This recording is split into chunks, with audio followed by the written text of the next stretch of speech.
intuition tells me to protect my heart, but I'm too bad at lying, and you're exactly what I want. I want the bad days and the dark nights and the way you make them seem fun. No, I just can't get you out my mind. I want the bad days and the dark nights, that's right. Even when I mess up, even when I'm wrong, you look at me with patience, more than I deserve. You got that good, good, good love, good, good, good love, good, good, good love. Even when I break down, even when I'm lost, you make it look so easy. I know I might be cursed. Well, you got that good, good, good love, good, good, good love, good, good, good love.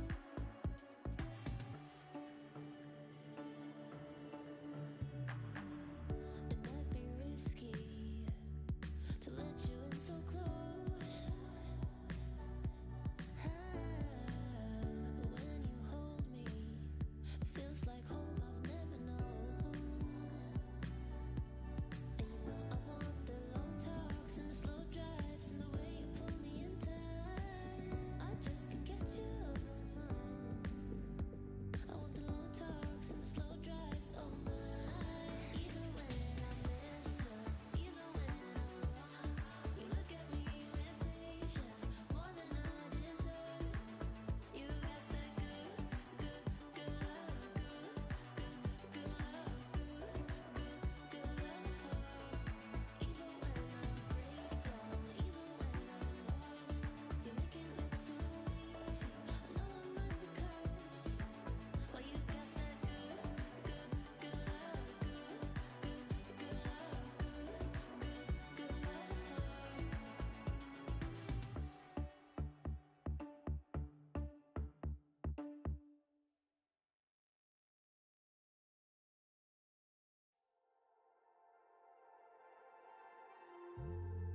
I still think there is more to this, and your silence is more than your calls. You hesitate, then reel me in, and if it's not by accident, I guess I'm getting under your skin. So tell me your fears, what's under that bed?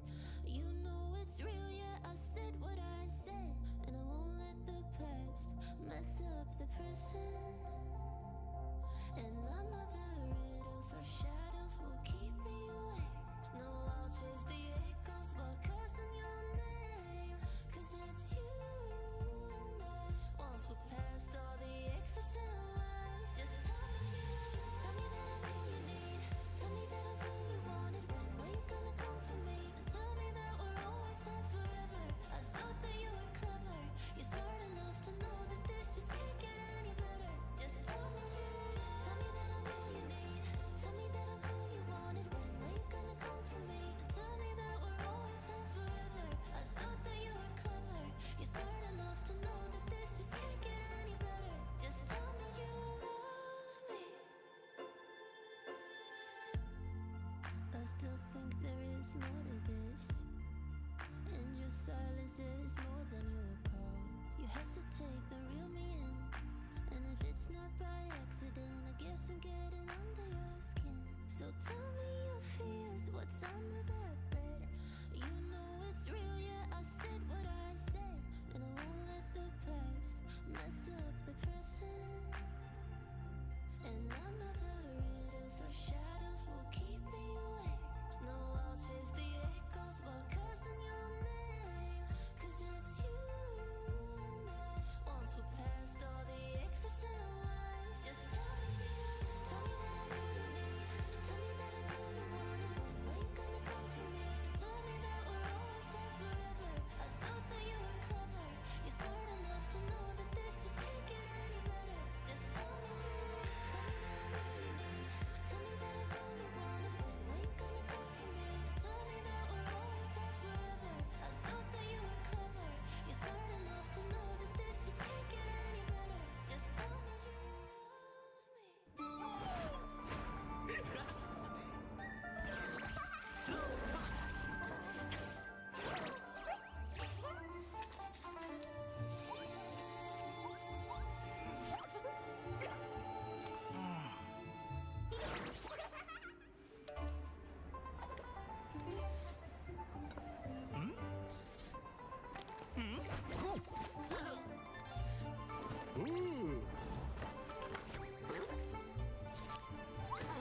想看到庆祝的焰火。我能一直转个几小时，真的。请别再到处蹦跶了，别害羞，看着我的眼睛，想想我能提供的东西吧。你的作品不算毫无价值，却实在业余。但没关系，最后几笔就交给我来处理。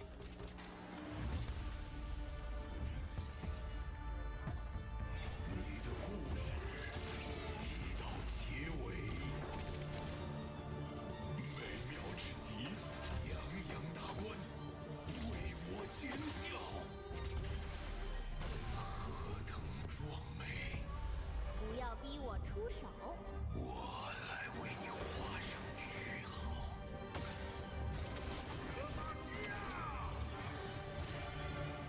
我的神话，它不能。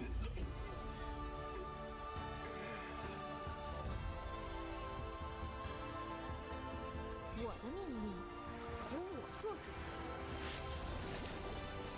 给我找些更强的敌人。这个拍子真有力，跟上节奏。好耶！放轻松。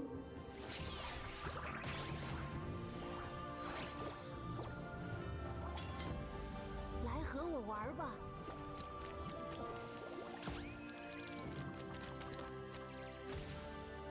好吧。新年快乐！放鞭炮喽！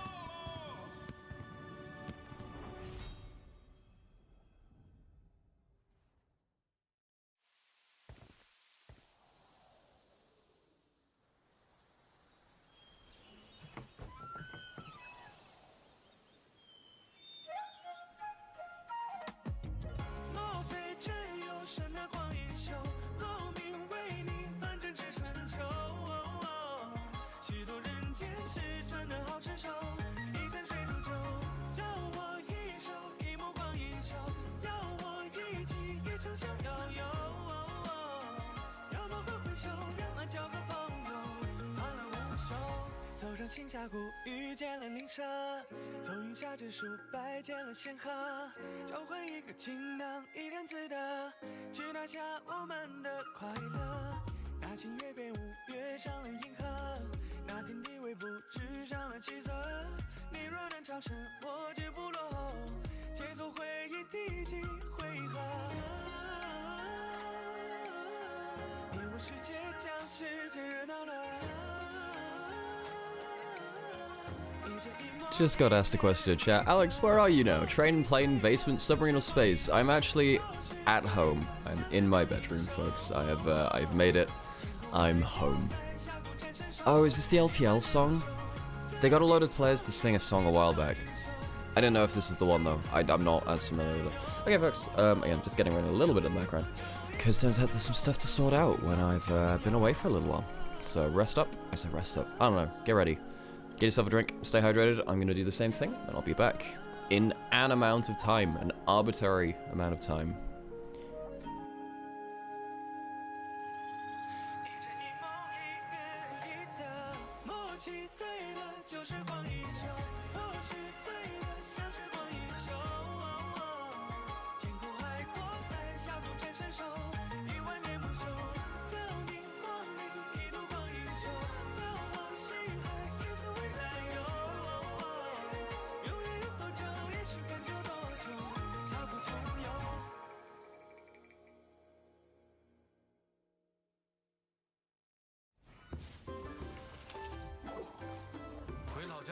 最幸福的事，恭喜发财！论辈分，我是不是该叫你表姐？哇，李师傅，可以给我签个名吗？我是你的铁粉。诺克萨斯人总是爱念叨力量至上什么的。如果那些垃圾威胁到了我的老家，就等着吃不了兜着走吧。灯光就位，摄像准备。开机！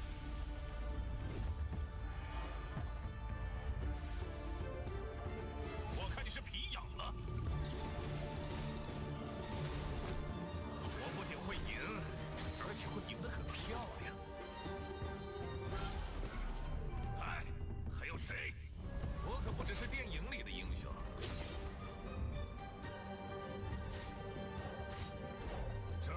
我的场子。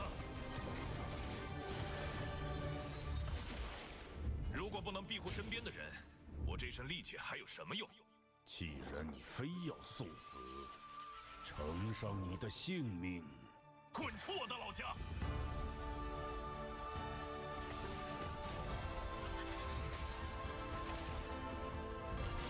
我跟那些烂人打斗的场面，不全是演的。事业有成当然是好事，不过让我老妈过上好日子，才是我最骄傲的事。新年新气象，老妈说我今年必行大运，给你准备了点小礼物，我希望你喜欢，爱你老妈。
80%都做上了，不错，喜欢这种，不错，不错，喜欢吗？乐，也喜欢的。别慌，别慌，看牌，走吧，走，走吧，我踢了，看下面，看炸弹人，我来不了。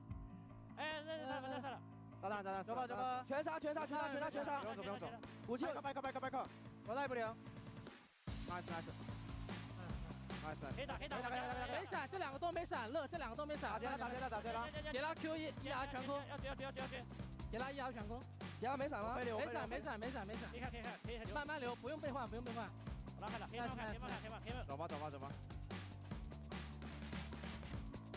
加班，加油！严重！不用把我送了，我自己找位置。准备开坛，别吃龙。哎，放过来，乐，看我位置。过去吧，我招面了。开了。打前排，这样打前排。好的，杀大树。大树没闪。我要追。野区里面有妖姬，慢点。看位置，看。对，看位置。慢点，我 W。我长剑一 W 了。我双招。看一下我。别死。这看一下我。这给你 W 了。能一波。哎，下路，来下。哎，有就一波啊！一波。看一下我。你能超出吗？要结束了。看妖姬，我去顶他了。来看一下猴子。有 EW 吗？我有救赎。看猴子。可以打。AD 没响，可以打。我给他。OK nice， 一波。给我5杀。哎，烫死！哇！往这边追。哎，算了，没办法，一波吧。没办法让面具不烫啊。很急啊！没事，结束。哎，快赢吧！加油！最后一把加油！丢吧！蜘蛛没血了。杀人！杀人，把人杀了！给！你过去！我跑吧！杀人！我看这个！杀人！看福元哥，要杀福元哥！坚持！这个是没闪！杀人！这个是没闪！慢点！要追，慢慢追，别让逼就好了，别硬追啊！蜘蛛没意。给一把！有意，我能杀散。围住他！确定。OK。围住很转Nice。配置。Nice。还可以。上中上两路。只能了这波。只能了。别管了，直接了。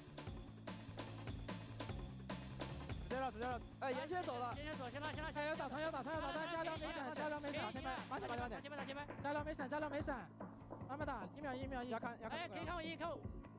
Hello, everyone, I'm back. This time, I think I'm ready. I hope you are too. Man, this series was something else. Weibo JDG.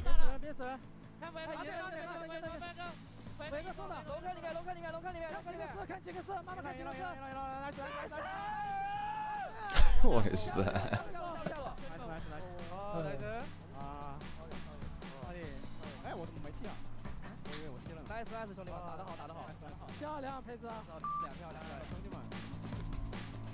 I always love hearing the player comps, they're always very funny.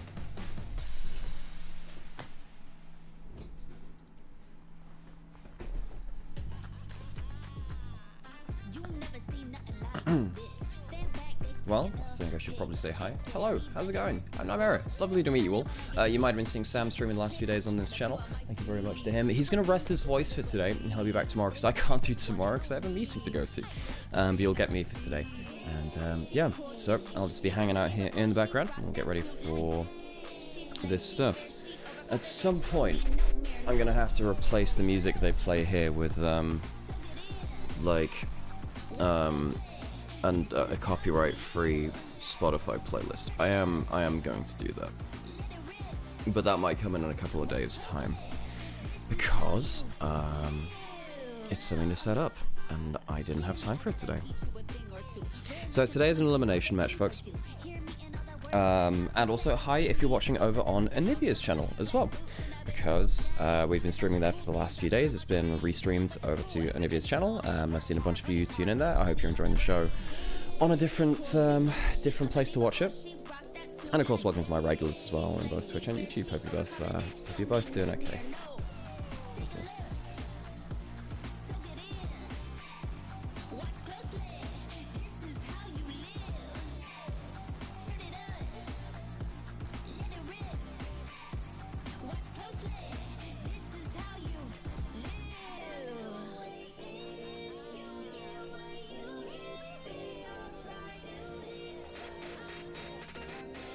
Oh, and apparently I can get some help with music. Nice, cool, that helps. Yeah, I mean that would be pretty helpful. Not gonna lie. I know there are playlists. It's just also like me being switched on enough to figure out when to have it on and off. But that's okay. I can figure that out as well. Because what we need to find out is effectively when the music on the stream you're hearing right now is actually an issue and when it's not. Because if it's during Champion Select, that's an issue. Because I don't want to mute Champion Select, especially when there's stuff on stage. And I also don't want to be muting the content pieces as well, because there are some fun bits of comms in the background which are fun.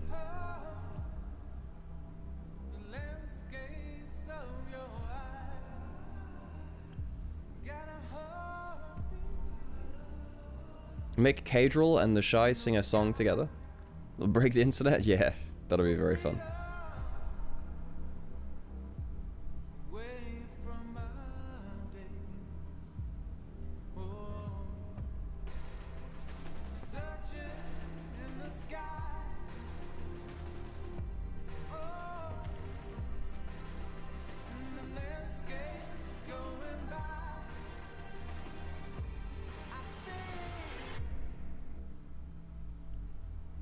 Witzing's Clark's sponsorship on LNG. Yeah, I saw those shoes growing up a lot.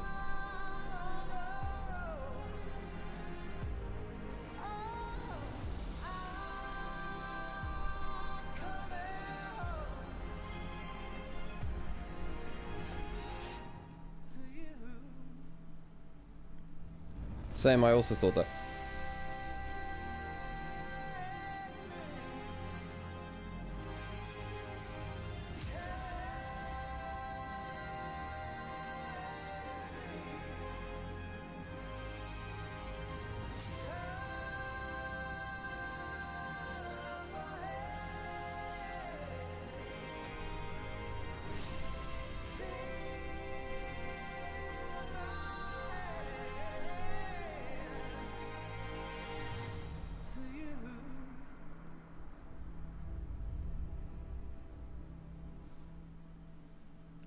Who do I think will win this match? That is a good question.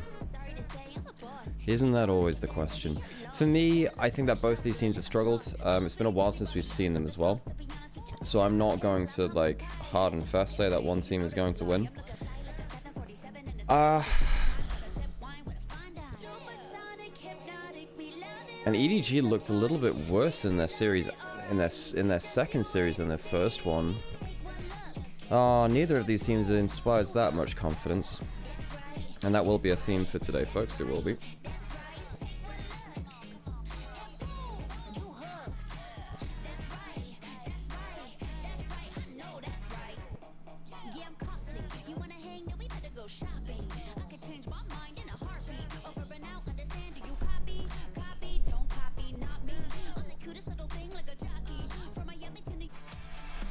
Hello, how's it going?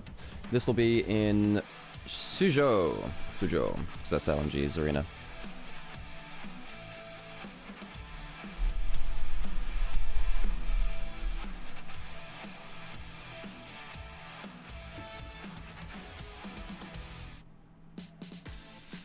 Hello everyone, how's it going? I should move my camera a little bit too.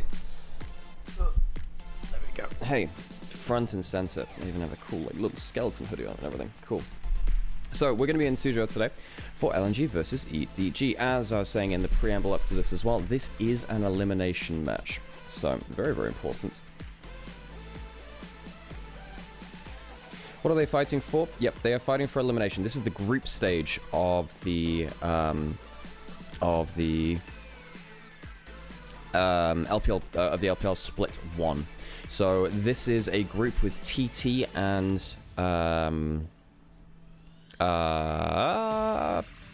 BLG. TT and BLG. Just trying to remember. This is Group C.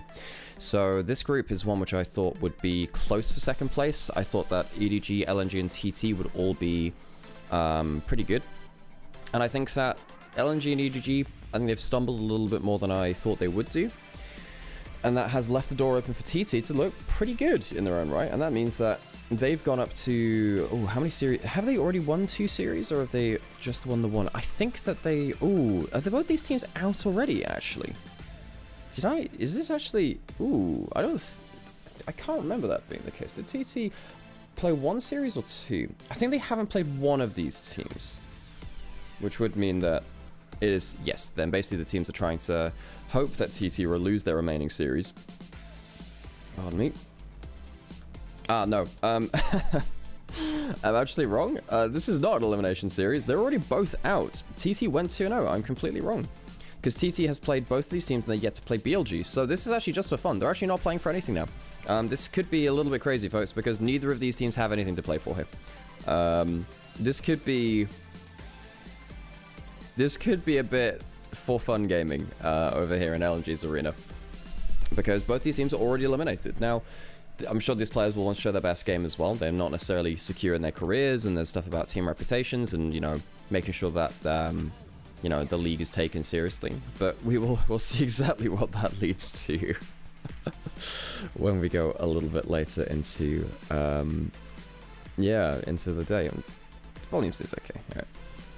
You'll have to let me know what volumes are like. I haven't been streaming for the last weekend or so, so I haven't necessarily been the most locked in on that. Technically seeding for split 2 and ending the split on the high, that's true then. So fighting for seeding for next split, that is relevant. That is relevant.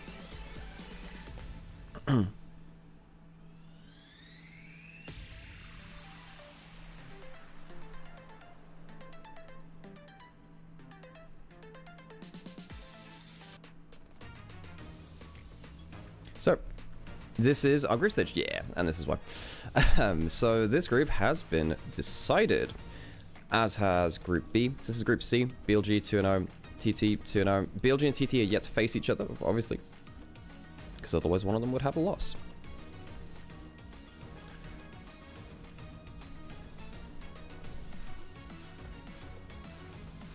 I don't know what I think of this music.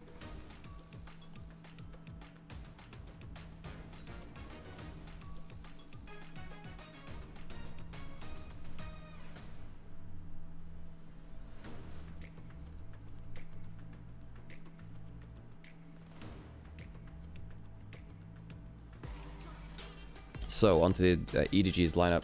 Had a lot of changes coming in this split. Brought in an entirely new top side. Actually changing everyone but Wink. Wink came in from IG partway through last year. Assume came in from Rare Atom. And they took one game off TT, and then they just kind of bottled the rest of the series. TT with a better team. Against BLG, wasn't even really that close. EDG were not really that coordinated. You could see that a bunch of their players are just wandering around the map without necessarily having much idea of who's following behind them. However, one team does need to come away with a win today, which will, of course, raise the hopes of an organization. EDG and LNG, both very successful LPL orgs within the past. Angel, I think, has been the star player, if anything, for EDG, which is not surprising. This guy was an all-pro player for his team. He had a very good Solid game for their one game win of the split so far. That's what you're watching. This is the highlights of their one win. This is yeah. And even then, this one was a little bit in question at points. Remembering back to this game, I seem to remember that EDG threw a couple of games, threw a couple of fights, somehow walked away with a win. But it was much harder than it probably needed to be. Just really finding it hard to replicate some of these team fights throughout the split. And Wink had he had this one in Nico flank where he turned into a Callista Sentinel. One of my favorite bits of micro of the split so far. Who's the better team on paper? They're quite even with that, because I really like the top sides of both teams. I think that EDG with... Look, ZDZ, he's not top tier LPL, but he's been mid tier for a little while. And then you've got Xiaohao, who I genuinely rate, and Angel has been an all-pro player as well. Bot lane, I think, and assuming Wink is meant to be more stable than LNG is on the other side.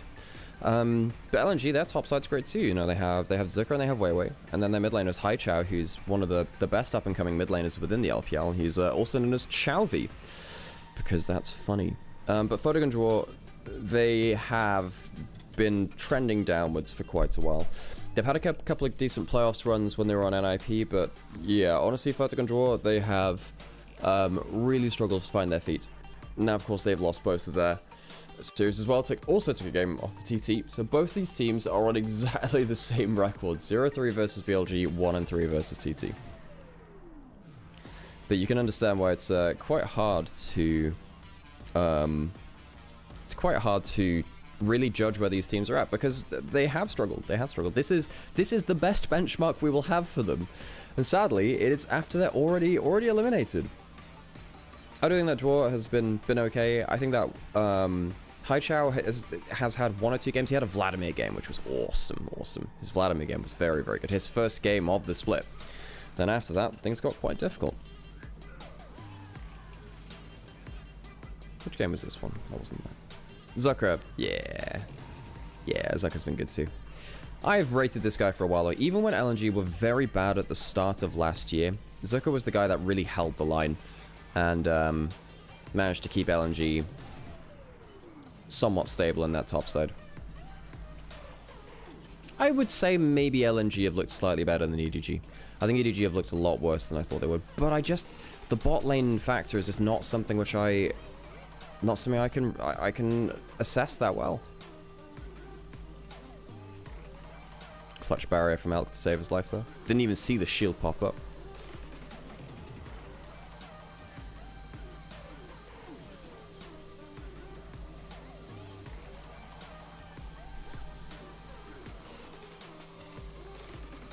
And I have hydrated Angie, thank you. So folks, I'm obviously not a play-by-play by trade, I'm a color caster, so I can give you all of the analysis, but as I'm solo casting today, the team fights might sound a little bit different. I've been practicing a little bit, but you'll have to forgive me if the team fights aren't quite as clean as they normally are. And once again, thank you to everyone who's watching, everyone in Nivea's chat as well, because this is a collaboration between myself, my brother, Initialise, who you've been seeing for the last few days, and of course, Nivea, the platform themselves, to bring some live LPL content to you. There is no official LPL broadcast as it stands right now, so we'd like to form a little bit of a community around this league because it's very fun. I enjoy it a lot. Key matchup as chosen by the Chinese broadcast is Angel versus Haichao. I can understand that. I can understand that. Hi Cho, as you said, known as Chavi. Angel was an all-pro mid laner even last year in spring, I want to say. I think he made it to all-pro 3rd in spring last year. Even on quite a failing OMG roster.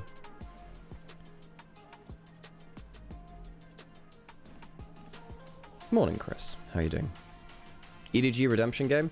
They will have to do quite a lot to redeem themselves. As we said, they are already eliminated, and that does make things a bit difficult. A little bit difficult, folks, because, yeah. I'm gonna make the camera a little bit larger, actually. Yeah, you know, both these teams, very large fan bases. Yeah, thank you for the follow. Someone followed. You can, of course, follow over on my Twitch as well, even if you're watching over on other platforms. So, of course, drop a like on the YouTube and things like that. It helps us support what we are doing, and it helps us understand whether you like it or not, whether you like stuff like this kind of content. Trying to think how this game's going to play out. EDG, they've been playing less towards skirmish, more towards team fights, but setting up for the team fights has been quite difficult. Thank you for the follow as well, Hazymon, rather. Hey, Ivis, good to see you. Just checking out one other thing as well. So, another thing which I can do as well, it's kind of fun. I can draw on the screen. So, sometimes during game, you'll see some arrows pop up as I'm trying to describe things. Don't be afraid, that is just me drawing things on the screen. And there's an interview. If anyone speaks Mandarin, I'll shut up so you can understand the interview. 那相信在整个休息的期间，整个队伍也在不断的去进步、去调整嘛。那你觉得可能队伍目前比较大的问题出现在哪里？整个队伍又是怎么样来准备，然后去进步的呢？我觉得我们队伍在之间比赛当中，由于是前期的节奏和就打资源团时候的落位是做的不是很好，然后我觉得我们最近有在着重练习这一点，希望我们能把最近的训练成果发挥出来。发现问题，解决问题。那同时，这场比赛也要面对苏州 LNG 9号电动嘛？你觉得这场比赛的博弈点会是在哪里？要不要在这里也和队员们一起加油呢？好，首先我觉得 LNG 它是一个就中后期节奏以及支援团打团能力都非常强的队伍，然后我觉得跟他们打的重点还是在支援团的争夺上，看谁能先占据有利的地形。我觉得我们今天，我觉得我们双方的实力可能差不多，然后我希望我们今天能发挥出我们应有的水平。加油 EDG！ 好的，加油！我们也会共同期待。感谢安卓选手，拜拜。And that was an interview, of course. By the way, if anyone does speak Mandarin, please let us know what's being said here, because sadly I don't speak it. 苏州 LNG 9号电动的辅助选手卓，欢迎卓哥跟大家打声招呼。大家好，我是 LNG 的辅助卓。好的，那其实距离上一场比赛有比较久的日子了嘛，也相信这段时间内整个队伍也在不断的准备和。I also agree. I think BLG is by far the best team, and I don't think they've even been taking the league seriously so far. They've been coasting. 其实，在之前的话，队伍面临比较大的问题就是在沟通上和执行力上面的问题吧，因为我们在这些问题上出现了非常大的失误，导致前2把都输掉了嘛。然后最近的话一直在强调沟通和配合，所以我觉得最近进步蛮大的。然后这场比赛的话，我觉得大家就按训练赛打没什么问题的。好的，也期待你们能够在今天的比赛当中，我们带来更好的一个配合。那同时也想问，可能对于今天的比赛有什么样的属于自己的期待吗？同时要不要在这里和所有队员们加油打气？今天的 I bet they're talking about League of Legends. Wow, you got me there. 是那个想法吧，就是大家对今天的想法就是必胜吧。今天是必须要赢的，因为我们最近的准备啊，还有大家的这个态度，我觉得我们就配赢，我们就该赢。好的，也相信努力不会被辜负，我们一同期待。Top 2 teams in the world, BLG and Damwon. It's really hard to tell with BLG because they've not been pushed so far. And how is someone said that my hair was looking majestic today. Well, thank you. That's very kind of you. Thank you for the follow as well. We have another wide peepo. There's another wide peepo who's in chat quite regularly. Do you think anyone's legend could be a top 3-4 team this year? I think they can be. Yeah, I think they can. And the thing which is the thing which makes me confident of that is that they have Tarzan, who determines teams by himself. This guy's an absolutely incredible jungler who can determine the way that a Fregson is saying, oh, so hang on, thank you so much, Freg, for there's a little bit of communication in chat there from Freg. So biggest problem Let's have a look. Sorry. He thinks LNG play objectives, team fights well, so then we'll need to be careful of it. Very cool. And EDG's biggest problem has been preparing. Early game and objectives are not great, and they've been working on it. And then, of course, from Dwar, who's on the other side with LNG, in the interview, they said, communication and execution is our main problem, and we're working on coordination this time. He thinks we can show this work today and should be able to win. That's great to hear, Frag. Thank you so much for, thanks for doing a little bit of translation there. It does make a lot of difference. And that's both sides' interview content. Very, very cool. Okay, cool. Thank you so much for the follows, everyone. As we'll be getting into the 1v1 for side select very, very soon. And someone asked a good question on one of the YouTube comments. I can't remember which channel. I think this is on my channel on one of the YouTube comments. I actually haven't been checking the Nvidia YouTube comments. Maybe I should do that to see if there's any feedback for that. And of course, give us feedback if you want us to change anything about the stream. Is a 1v1 just an 8-minute coin flip to determine who gets side select? Now, thank you, Eddie, for the attempt at translation in the Nivea's chat as well. Hi, I'm here with LNG. Please tell us how hard you'll stop EDG today. I'd believe it if you said that. I trusted you, Eddie. But my thoughts on the 1v1 are, for as long as there has been League of Legends that has existed and a lane to play it on, people have been saying 1v1 me, bro. 1v1s in League of Legends have inevitably existed within our game, and this is a great way to legitimize them, and I think it's fairer than a coin flip. I think nominating your champion before battle to get side select, I think is a very cool thing. I think that side select 1v1s is a thing that should be implemented at all levels, in all regions. I love it. I think that it legitimizes a game mode which has been one of the favorite forms of playing that has ever been played in League, really. Do you think they should be playing the same champion? No, I don't think so. I think that draft makes it fun. In terms of the blind pick, I think you do need to ban some stuff. You need to ban some stuff. 蜜心优米甜蜜来袭，领您优米周边服饰现已上市，春节也送货，领国家补贴下单享8折，参与赛事预测赢好礼，我在场就是主场。莫斯利安为 LPL 奶硬口。OPPO Find X8 系列抬手就出片，招牌氛围感。TCL 全屋智慧家电，峡谷英雄敢为不凡。2025 LPL 官方指定家电产品。 Wait, you can? That doesn't surprise me, Villia. That doesn't surprise me at all. I don't think it's very... like, I'm not gonna lie, I think that one's quite risky too. I would be quite wary of that.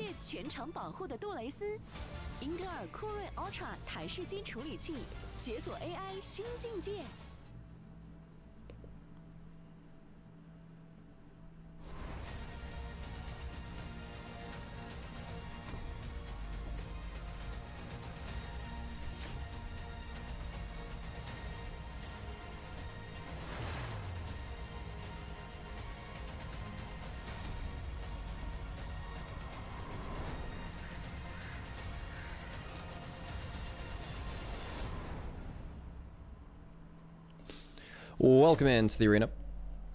LNG's arena in Suzhou. 今天，苏州 LNG 9号电动战队将在主场阳城国际电竞馆迎战 EDG 战队。让我们有请双方对阵战队。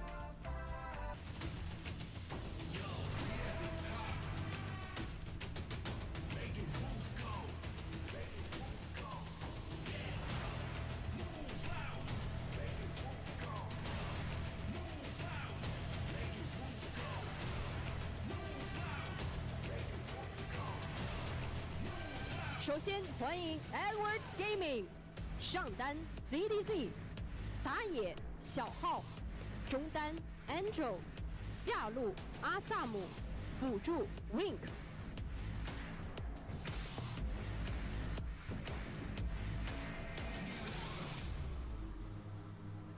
欢迎苏州 LNG Nymaera Esports， 上单紫卡，打野 Zika. See, they changed the way they say Zika's name. Zika. See, that's very different to the way that a lot of people say it.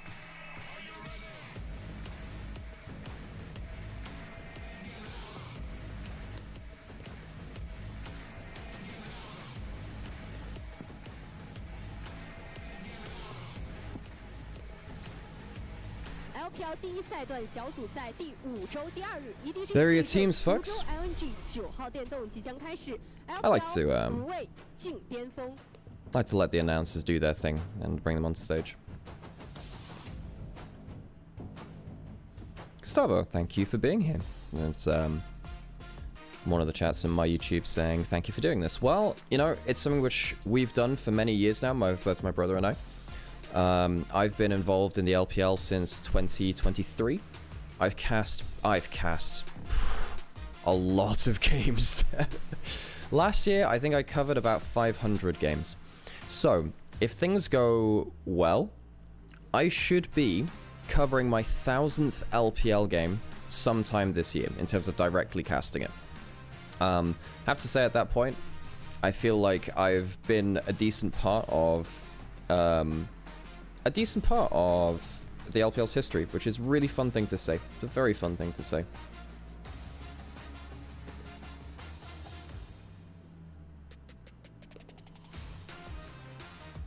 So we'll wait for the 1v1 side select, as is customary in the LPL, to decide side select for game 1 of the series.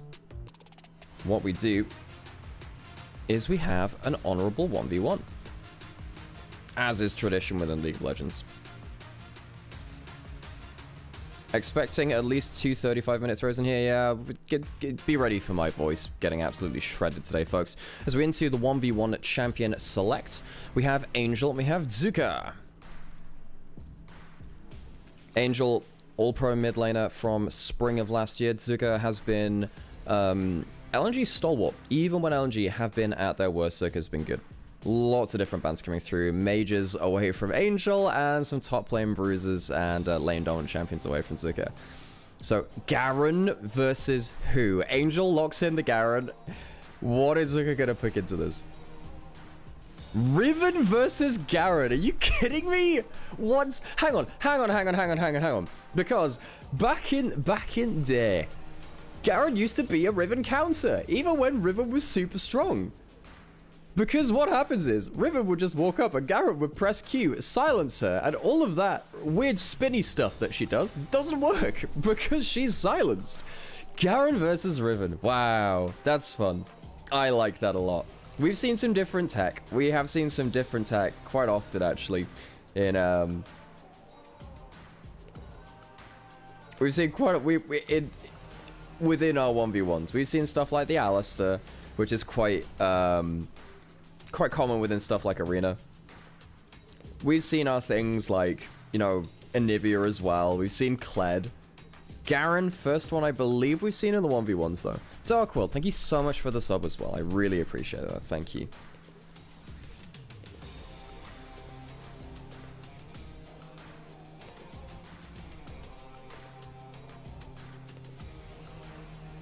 Well, we'll get ourselves onto not the Rift, but onto the Howling Abyss for our 1v1s. Thank you for joining us today, whether you're on my YouTube over at Nymaera, or over on my Twitch as well, or of course over at Anivia. We appreciate you all coming through to watch some good old League of Legends with us. What a great way to spend your day, morning, evening, or afternoon. Zika walks up, and this is the problem with the Riven versus the Garen. You do get a bit silenced, but Zika sticks in the trade. The silence doesn't last for forever, does some of those quick Q cancels, has Barrier Ignite, so does Angel. That means that Conqueror fully stacked. Zika actually does a very good job of turning that trade around. Angel going towards the Berserker Greaves first, because of course Garen's E scales off of attack speed. It's one of the reasons why Phantom Dancer first item was huge on him for a while. Zika just doing the quick double Q there, saving up some of that passive stack. And just as the Q comes in, Eing backwards, so they're silenced but out of melee range of the Garen, whilst also tanking the damage. Zika really looking like he's played the matchup pretty well here. Thank you, Starkin. That's a very kind of thing for you to say. And I will catch up on comments. I'm actually really interested in this 1v1. Normally, I'm more attentive with chat, but I'm sorry, folks. This is just really interesting to me. As Angel's going to get the wave crashing into the tower. Perfect CS for Zika so far. And because he's pushed in the wave so hard, can go for a quick back. Get himself a Ruby Crystal. See what he goes towards first. The pickaxe and the crystal. Likely means something like Shojin, actually. I was wondering whether it was going to be... as well, I guess it could be Black Cleaver as well, right? I should forget if that builds out. Yeah, that has a pickaxe in it nowadays, right? I was wondering briefly whether it would be going towards Eclipse, because Eclipse is really, really good on Riven. Bone plating taken away from Zika. Has the level down, so doesn't want to take a hard trade right then. If you take the actual thing itself, by the way, the healing relic, you do get a short-term buff. That's one of the things which is unique to this mode, which is Showdown and not Hero as Angel. There was a Garen in that brush, one of the old League memes. Ah, I see your game, Zika. Freezing the wave outside of tower, trying to make sure that you can get a either a minion advantage, so the enemy minions will kill more of his own, meaning that Angel missed out some XP and on some gold. And he's going to go take the enemy heal as well. Misses out on a minion's worth of healing to do so. Not healing, minion or 2 worth of XP. However, as we just said, the wave has been frozen over. What the heck is that minion aggro doing? That one should not have died to tower there. So Zika has himself to level 6. Angel not getting that one so easily. Remember, the win condition is 2 kills, tower kill, or when a burning ring comes in. So we get a bit of a dash forward there. When the burning ring comes in, it's 1 kill after that point. That basically is effectively ring out at that point. Quite hard to 100 to 0 the opponent. Crit cloak coming in from Angel as well as those Berserker Greaves. Zika would need to really get it back into match because it's been a while since he actually got his own recall in, of course. Chose not to recall with that last wave state. But does have the XP advantage. And that matters a lot. I didn't see the secondary runes, so I know it's Conqueror, and it'll be the regular stuff for that. Oh wait, it's got bone plating. Yeah, that makes sense. Why am I so dumb? I saw the green thing in the first place. Ugh. Shield gone down. Not the best place for Zika to be. Uses the barrier. Yeah, actually, I felt like Zika had maybe wasted things a little bit, but now it comes the ultimate from the Riven. Doesn't have quite enough for the execute, and of course, Garen has some very good regen from his passive, so it means that both summon is used from Zika. Barrier still up for Angel. Call out a pretty good trade for the Garen. Hey, Trinity, good to see you. Sam is resting his voice today, by the way. He is resting his voice, just making sure that that he's not going too far on that one. He's done a lot of games recently. Black Cleaver coming in from Zika. Very, very strong for Riven. Gives you all of the cooldown reduction you need. The armor shred. The movement speed for melee versus melee is so nasty as well. You weave in those autos where, for those of you that you don't know though, by the way, a guy by the name of Barcode Killer back in Season 3, also known as Faker, really pioneered the quick Riven Q, where you press Q, you tap the ground, and then you auto-attack an enemy champion, and it cancels a bit of your recovery animation.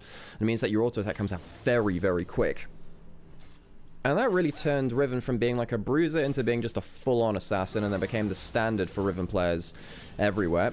Zika takes a hefty Q trade after that. You can see that Angel really struggling to get the damage down. Even though he has a Zeal, he's going towards what does look like to be that Phantom Dancer first item. Has a lot of attack speed, and of course transfers onto the E as well, but Zika's been playing really, really well around playing just around his E cooldown, not taking long trades, short trades, exactly like this. Exactly like this. Short trades, use that E to kind of take the brunt of the Garen damage. Don't let him get an extended E, using the extended range of his Q actually there as well. Again, just Eing into the play, making sure he can wait out that silence, and make sure that Angel doesn't get free trades. Angel wants to get himself another recall. No kills coming through yet. This is looking like a ring out scenario. I am feeling okay after the train trip, by the way, Trinity. Yeah. I'm feeling okay, folks. Angel about to get Omega Clouds. I mean, if it comes down to a ring out, Garen's ult is kind of nasty. Full Phantom Dancer. Angel, very strong point of power now. I think at this point, with Phantom Dancer in, Zika needs to be really special on that HP. Can very much die from that HP. Wait, were you doing... Wait. Were you doing... Singing in chat. Mecha, were you doing karaoke or something? Is this normal for 1v1s? Depends. We've seen like Kled versus Wukong. We've seen Warwick. We've definitely seen 2 kills. Feels like the 1v1s have slowed down a little bit as people have gotten more used to the 1v1s and the meta of it. So that'll be the announcement that the ring is coming in at some points. Good trade from Angel. See how nasty the E comes in from Zika as well. Wants to get into it. The Ignite comes down, not before the healing comes through. And that's actually the ult coming through from the Riven as well. That's quite a big tool to be... No, sorry, I'm wrong. I thought that was the big sword. But yeah, it is. Hang on, it is. Yeah. I just didn't see the cooldown coming down in the top right-hand corner. I looked at it and thought, well, that's still up. Zika uses it all, and now the Ring of Fire's come through. This is a big, you can't recall very easily right now, Angel. He's looking for a recall right now because he wants to get one last recall in, get himself the HP, get himself a buy, and he gets himself a Phage. Huge item advantage for Angel. And the important thing now, folks, because the ring is on the map, it is 1 kill. Zika can't recall. He's going to have a bunch of gold that he can't spend, and now he's going to have to fight the Garen with no Ignite and no ult. Angel also has no Ignite, but he still has Barrier and he has his ult at level 2 as well. Massive power advantage. There is an XP advantage going over towards Zika, but Angel has played the slow game. And in this 1v1 for side select in game 1 of the series, it feels like Angel has gotten a huge advantage. Hits the Q, gets the E down as well. Zika uses the barrier, but he doesn't have the ult. He's going to go down to low HP, and then the Demacian Justice will really start to make things very, very difficult. How the heck are you going to deal with this one? Well, I think the answer is he probably isn't. Trying to kite him around, maybe play for a ring out. He's just not going to get the chance. Sword of Damocles, Demacian Justice falls from the sky. Instead, Angel wins the 1v1. Reminder, folks, if you haven't watched us on the LPL here before, the 1v1 is used for game 1 side select. Instead of coin flipping for our 1v1 game side select, we do a 1v1. We do a 1v1 instead, which for honest, I really like it. I think it's a way to legitimize one of the best, well, the most popular modes within League of Legends. As I said earlier, for as long as there has been a lane in League of Legends, there have been 1v1s on it. I think legitimizing this kind of mode is a really cool thing to do. I'm a big fan of it. And yeah, it allows us to have a little bit of fun, as it does, doesn't it? Let's have a little bit of fun.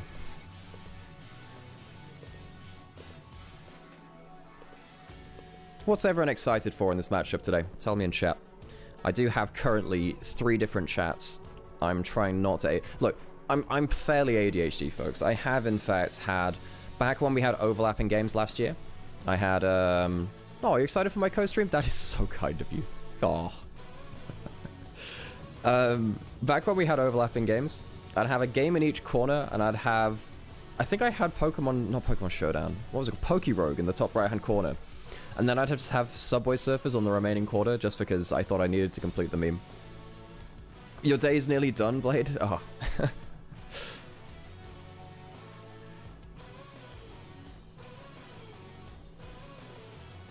Yeah, Clement, that's, well, I'm sure in the next 1v1 that Angel's in, he can get Omega clapped just for you. Just for you.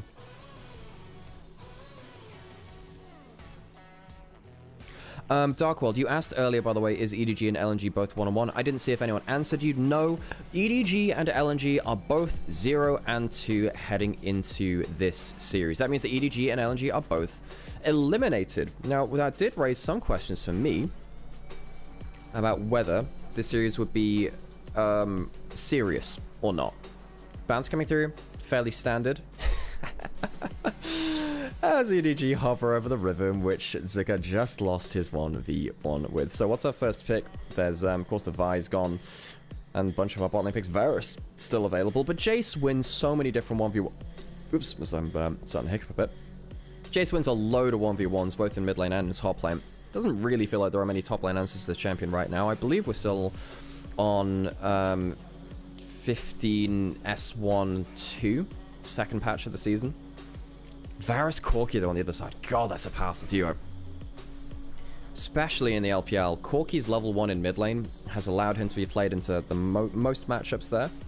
You kind of have to pick something lane dominant now, like the Ezreal or, of course, the Misfortune, which is locked into that Varus. And the Rel goes alongside it for one of our Premier Engaged champions as well. So, not too much given away by the composition. In terms of, you know, jungle mid, I suppose, by EDG. Although the Jace could go into mid lane too. Sorry, I'm waffling a bit, aren't I? What do I actually want to say about this champion select? MF, Varus, both very lane dominant. LNG, big question for me, how do they deal with the Jace laning phase? Are they going to lane swap? I don't think you want to with the Varus lane, but you can do. but they'll have to find an answer into it if they do want to. And they go towards the Sejuani. That opens up stuff like Renekton Sejuani towards the top side, Jax Sejuani towards the top side. Zika, a fond player of both those champions. Of course, when you're playing around someone like Wei as well, though, Wei very happy to just do his own thing. Yeah, we're still on point 2. So this is for Pride. Yeah, it is for Pride, and I suppose it's for the players to show their best side as well, really. Yeah, I think the rest of group stage will be played on point 2, so the teams aren't unfairly kind of distributed between patches. Second round coming through. LNG removing the Lilia MF combo. I should have seen that one coming. Drat. Because of course you can put the sleep down, and the bullet time doesn't break the sleep. So you have dreams of guns and bullets. You do. Nocturne taken away from Xiaohao as well. Both these junglers, big Nocturne players. Ambassador, pretty good with the Sejuani top side. We did highlight some of the melee synergies that could come through into that top lane. EDG maybe wanting to remove something. Well, Renekton's really bad into Jace. So I don't actually think you care about the Renekton Sejuani. In fact, one of the things about tank Jace is that you don't care about the as many kind of bursty matchups anymore, because you have Bone Plating, Grasp, Melee Grasp, and go Cookies as well. You're a very survivable individual. And even if you go towards Shojin or Black Cleaver, just getting some HP on Jace means you can walk away from a Sejuani plus melee combo. So LNG, they've locked in that Sejuani, and they might say, well, you know, we want to go up in standard lanes and do a Sejuani Renekton combo. Jace doesn't care. They have the Varus Braum, a very strong laning phase in the bot side. Braum can, and also is one of Dwar's best champions too. So I think LNG with this draft to me right now is saying, look, we really want to play standard lanes, use the Varus Braum if we can. EDG, jungle, and a solo laner left to lock in. Something to supplement their team fight potentially. EDG, they've drafted towards big 5v5s. I wouldn't say it's worked out for them, but they've drafted towards it. Setting up for their team fight has been quite poor so far. Angel's Victor, one of his best champions. He's always been a good Victor player, though. Always has been.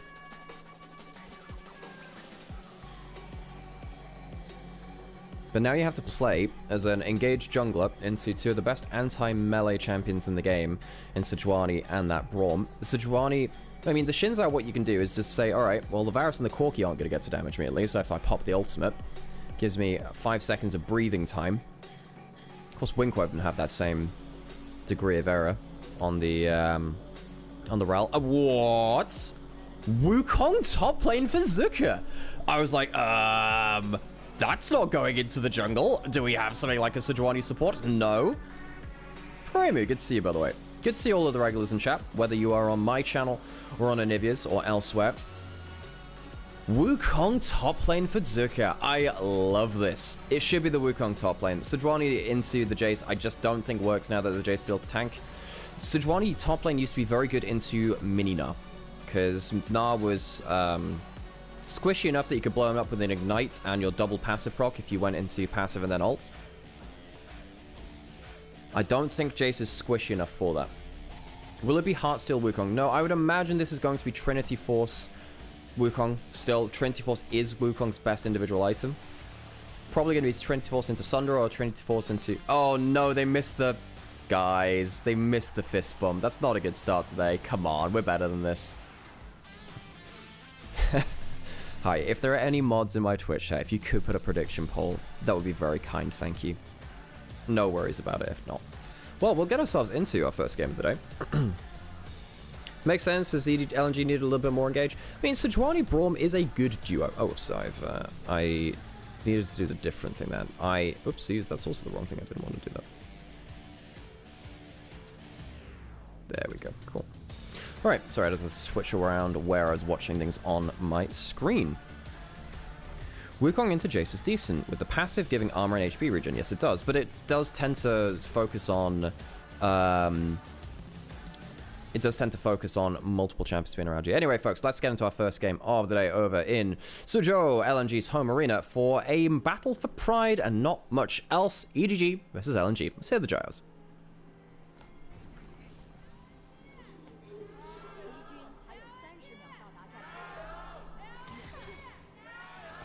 That's, guys, Photic stacking up the lethal tempo. Press the attack already in. Press the attack's got its maximum value. Photic gets himself an extra auto after that. And the Gyro's a little bit muted today. Understandable, I think, given the position of both these teams. EDG and LNG both had great fan bases in the past. LNG had a really good Worlds run in 2021, making it through, well, just in general in 2021. Was that the DMB roster in 21? I'm trying to remember. It was Arlo as well. Anyway, that was a nice-ass roster.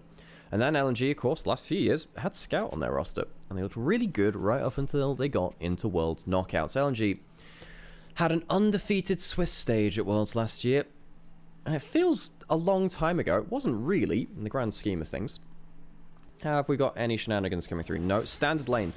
You know what? I would have thought, you see the Wukong and you think, I don't want to touch that. They've got a random lane pick.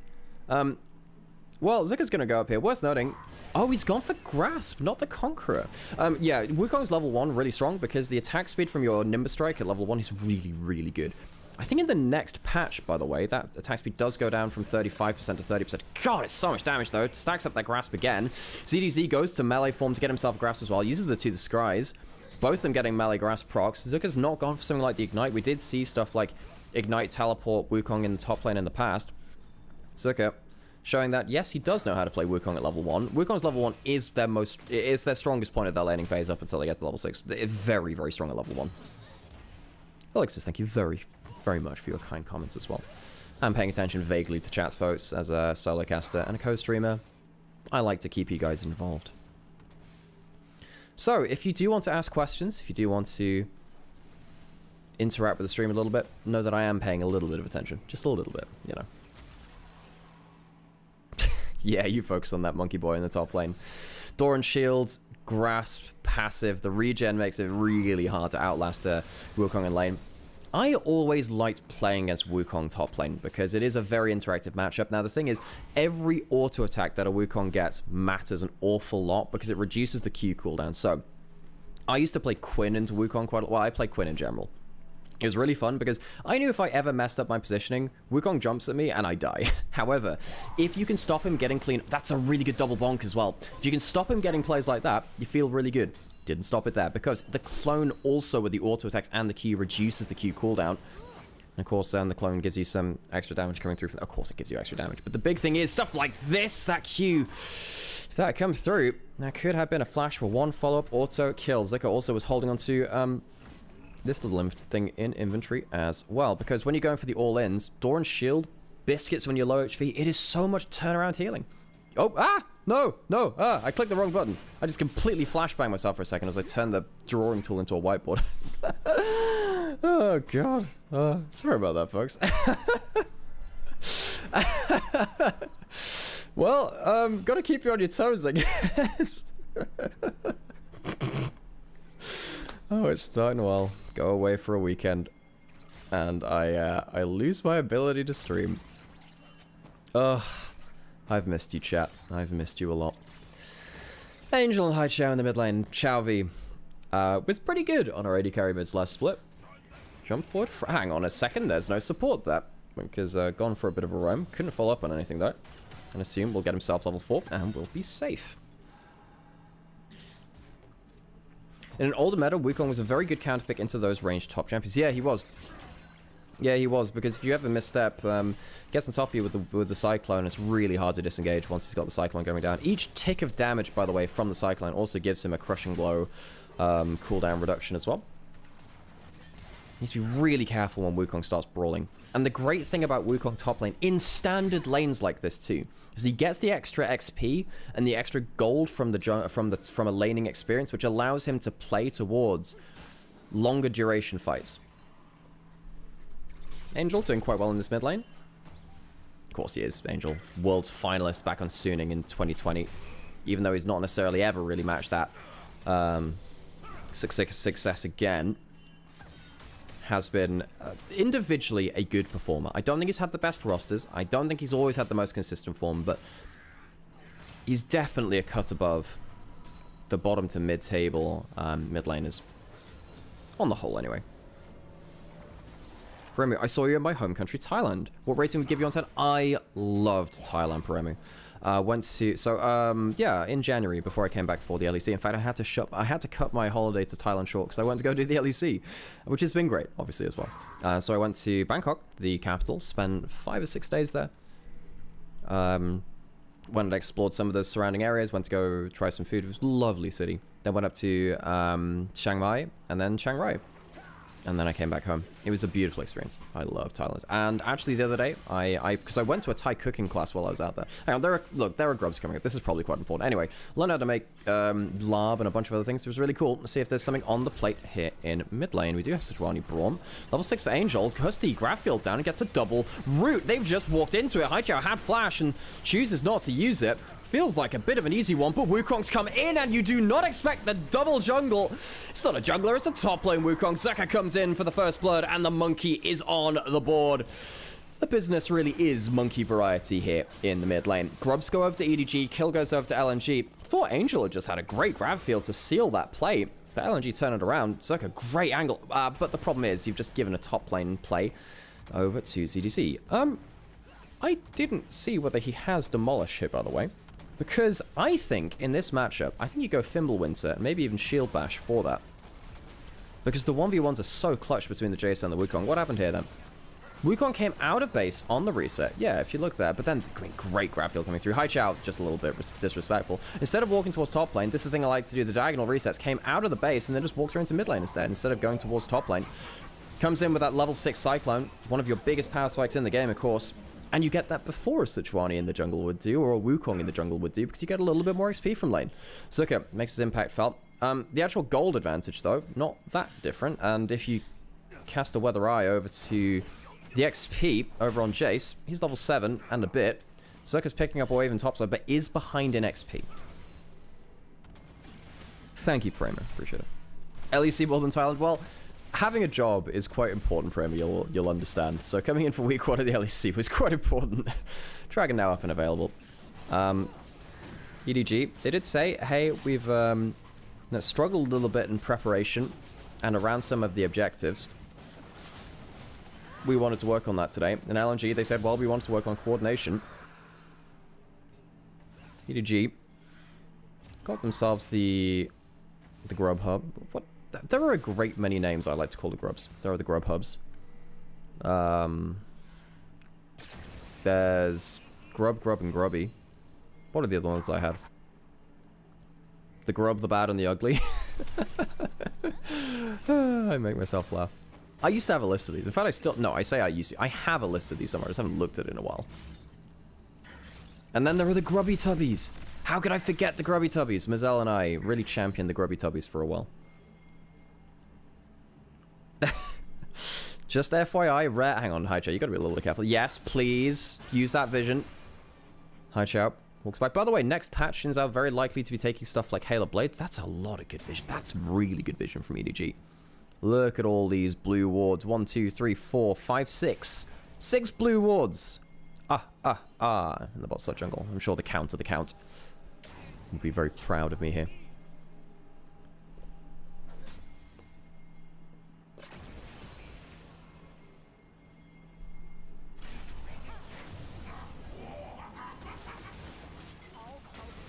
Oh, that's a big ult into the top side. We said that the Jace, normally in tank, doesn't have to care about the 2v1s. Does for this one. Wukong comes through. Second kill for the Wukong, who is, of course, ahead in XP to where a jungle would be as a top lane Wukong, and is getting a lot more gold. They're actually going towards what looks to be a Stride Breaker too, not the Black Cleaver or Triforce in that top side. Zika getting a lot of resources, and that's pretty scary.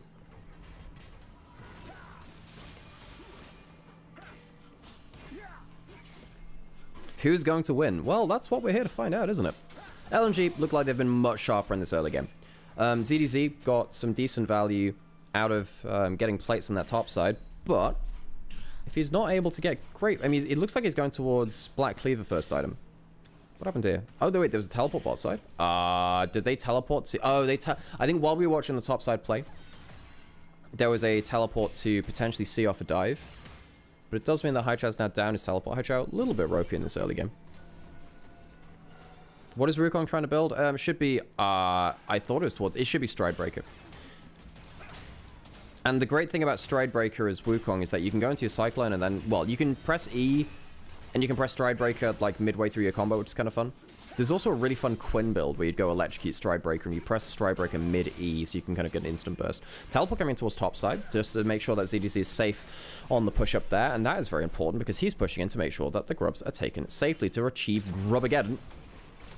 Jace walks up. Ah, and he does have the Demolish. Nice to see that there. Zika using that Tiamat to get a little bit more wave clear down, but they are against double range champions. Haichao did, of course, teleport bot side, stayed bot side, going to take himself some more gold there. Gold advantage is minimal. It's not really existent, actually. I don't know why I said gold advantage. The gold is even, balanced, like a heart against a feather in the court of Anubis. Well, it wasn't always balanced. And Fodic finds out the flash is very balanced and useful as he retreats from mid lane. Does get a flash out of Wink as well, but not really sure why he's pushing up that hard. Had some questions about Photic in general, folks. Losing flash on Varus, especially his on-hit one, doesn't help that much. Where is Alex's brother? He's very quiet. He is currently in his other room resting his voice because he's done a lot of LPL recently, folks, so thank you. Oh, that's an ult coming through from the Sejuani. That's a really good response, though, with the Chaos Storm.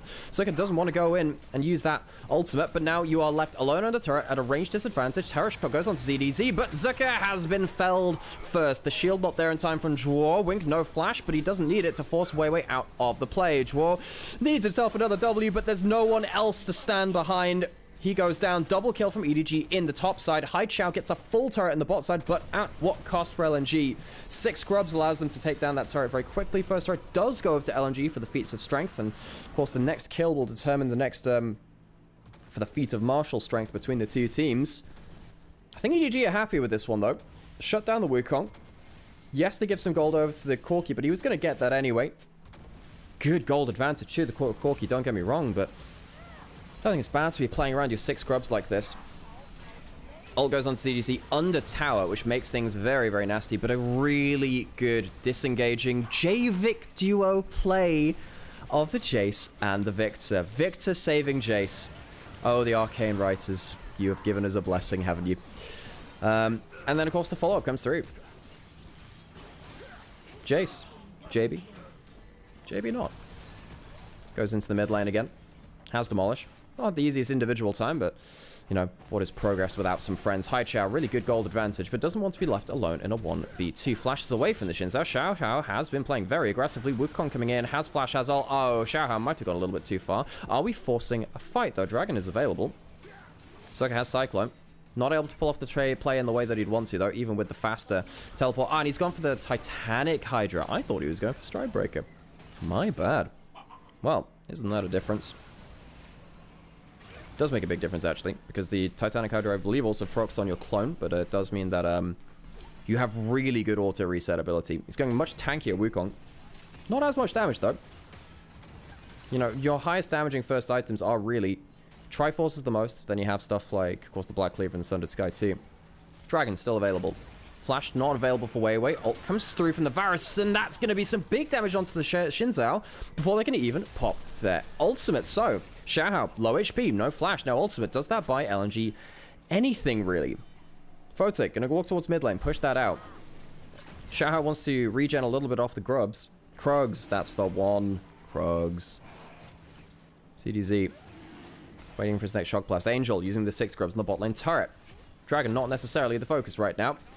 Angel would like to get some more resources and some more crowdfunding towards the glorious evolution. But Corki's doing the same thing in the mid lane. He has teleport too. Angel hits level 11 and has the level 2 Chaos Storm for this fight. Very happy with that one. Haichao backing, wants to recall, potentially get an item for the next fight. That would make a lot of sense. Use that gold he's just earned from that tower. Slow Dragon play. Both of these teams have struggled a little bit around these objectives. EDG probably more than LNG. Xiaohao. No ult, and he will get the smite all the same, though. Fight ensues, but how much further will it go? Zika on the flank, but is spotted. How big is the Cyclone? It is pretty big. Magnet Storm on the other side tries to delay the engage. The Chaos Storm is onto the Monkey. The bullet time takes him down in return. 1-for-1 as things stand. Dragon going over to EDG just before this. LNG can't really link up with what is happening with that Wukong in the back line. And despite the Wukong being very strong on an individual level, can't really get things done in the way that he would like to do so. Bit messy, all in all. It's very slow Dragon setup. Very, very slow as we look towards some tower takes instead. Photic, not in a great spot here. Maybe afraid of Rel going through into the play, but I want to see how much value Photic gets out of this. How many artifacts has he got? Well, none. None. 1. 2. He gets some towards the back end here. It takes a while to get through, though. Just don't think that Haichao and Photic were in the right position to get damage done as Zika went in. And that coordination, which Joel was talking about in the pre-game interview, I think that's really come on show here. Herald now come up. EDG, they have gotten almost every objective. In fact, almost every objective except for the Cloud Dragon. First one of the game. Herald goes down as well. Herald with the Herald. We've got Herald of the Void. The we've got Gerald of the Arcane. That's what I call Victor. He's not the the Machine Gerald. Yeah, we have fun here on this channel. But 6 grubs in the Herald. Very, very nice. Especially when you have triple ranged laners to start poking and abusing people on a turret. Should have gone Poke Varus. I also agree. This should have been a Poke Varus from Photic. I completely agree. But it feels bad going Poke Varus with the Braum because you want the extra attack speed to play around Braum passive in lane. But I do agree. Wukong's good damage. Even, well, especially from top lane, you get the extra gold to help you do damage. Zika. Are we going to get a stat check from here? Level 11. That's some melee mobility coming through. Doesn't use the Cyclone. Gets battered away by the hammering blows. No, hammer blow? I think it's hammer blow, right? I forget Jace's melee abilities. I know to the skies. I can't remember the other ones. I'm not even going to try. I know it's Mercury Hammer and Mercury Cannon. Herald in mid lane. Hello, Gerald. How are you doing? Well, I know it's Shelly. Shelly is the accepted name, and Shelly is the better name. I just wanted to say Gerald. It's a fun world. Fun word, rather. It's like, you know, Geralt of Rivia from Temu is Gerald of Riviera. 2 minutes until the next dragon. Herald does go into that mid lane. That doesn't necessarily shred it down. 6 grubs, though, means that a single wave will be the death of this tower. One person walks up from EDG, and LNG lose that tower. They are not necessarily getting themselves the best setup. They're behind on the map. LNG last year, even when they had Scout, not the best team fighting team, but they would manage to make up for that. And particularly their setup, especially when they're in even games, their setup was bad. But they would play around very good side lane play with, of course, Scout in the mid lane on their previous lineup. And that would fix things, because Scout was so good at taking side lane turrets and making a value out of that.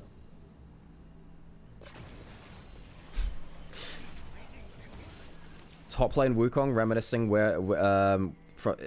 reminiscing the role it came from. Yeah. Haichao is getting a lot of gold. Now the thing is, most of the way that LNG have played this game is saying, alright, well, Haichao, go get gold. Go get that bread. And it has shown up to the one significant gold lead individual player to player for LNG so far. Getting towards 2 items. Cole stacked in. Feats of strength, of course, went out to EDG, so it doesn't have the tier 2 boots to get extra value out of those stats. Corki can carry this game. Absolutely can do for LNG. Quite difficult. Need to make sure that, yes, you avoid the Magnet Storm and the Bullet Time combo. But you also need to make sure that if you're jumping at Victor and Jace, that you know exactly what the Inventors of Hextech can do.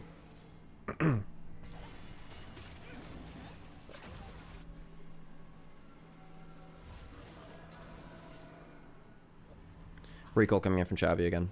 Xavi, his name is just Xavi in my mind. And he has been really good. The thing which I will put against Haichao is a big playmaker, but he often outplays himself by looking for the big play. He has a lot of resources to make the plays this game. He just needs to make sure he's on the same page with Zika, Weiwei, and Zhuo. Tsuka. That's the way that the announcer brought him out on stage. I know that there were some questions around Worlds when Medic was starting to pronounce it that way. That's the way that we hear the Chinese casters say it, so. And I think it's nice to have a bit of similarity across the board, you know?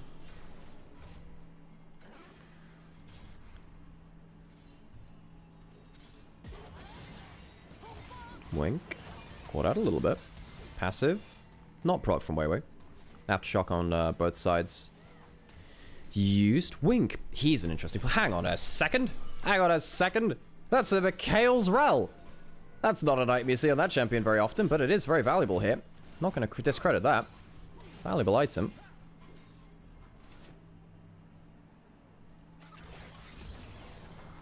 I didn't realize that at all. That's not a locket, that's Mikhail's. What's... My screen's malfunctioning. What do you mean?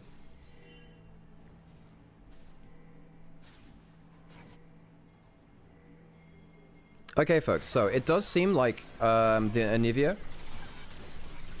channel has potentially got some screen issues. I'm sad that I can't really focus on that right now, folks. It does seem like that my scene is doing fine. Don't believe it's the case. That's kind of started on that top side, folks. Fixed? Okay, folks.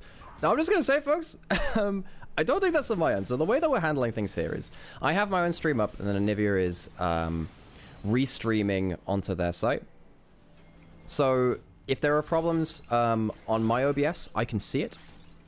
If there are problems on the other side, hopefully that can get fixed shortly. Yeah, yeah, I'm innocent. No worries, folks. Sometimes when we're co-streaming, we have to work out a few things, you know. Wait, how is LNG 0-2? Darkworld, that is the question, isn't it?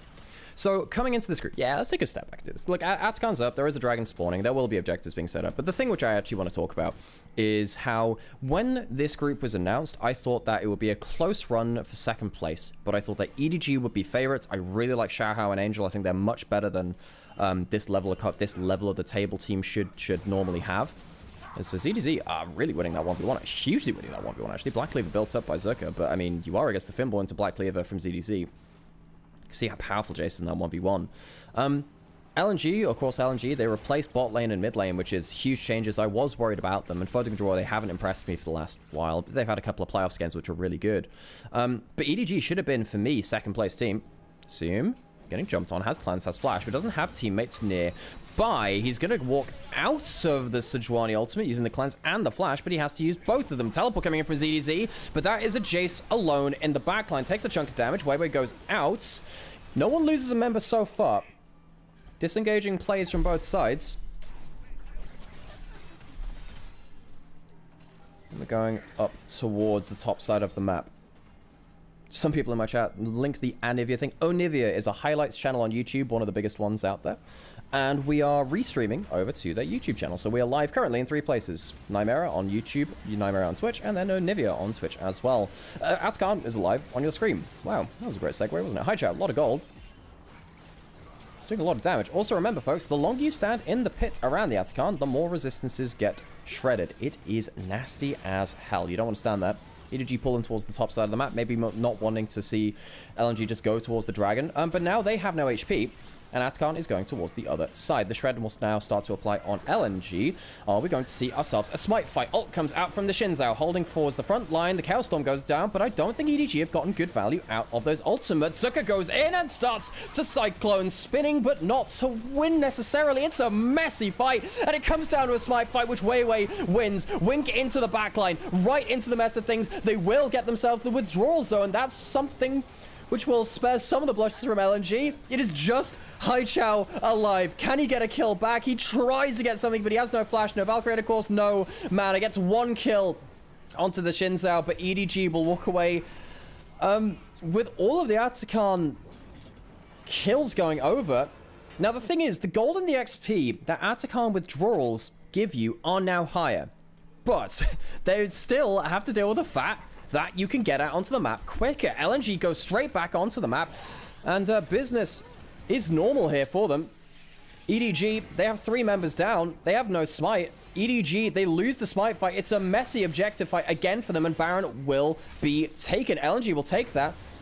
LNG take the Atkan. They go straight into a Baron. Bob's your uncle. Easy play.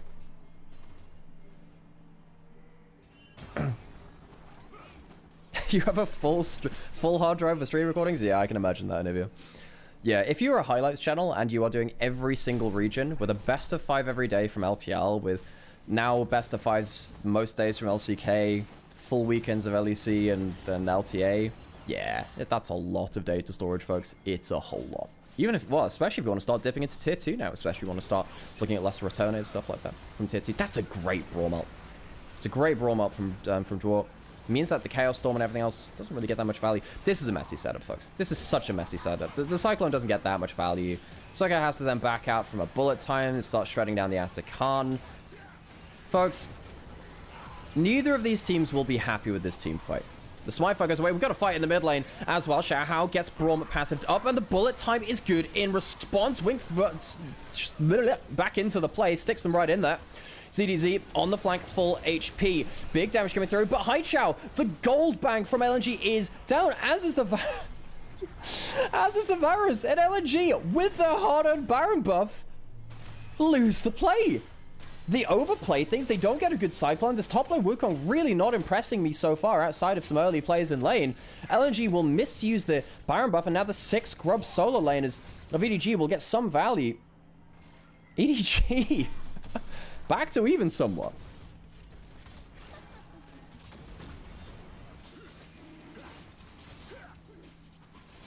Yeah, folks, can you tell? I haven't play-by-played in a little while. It's not my trade.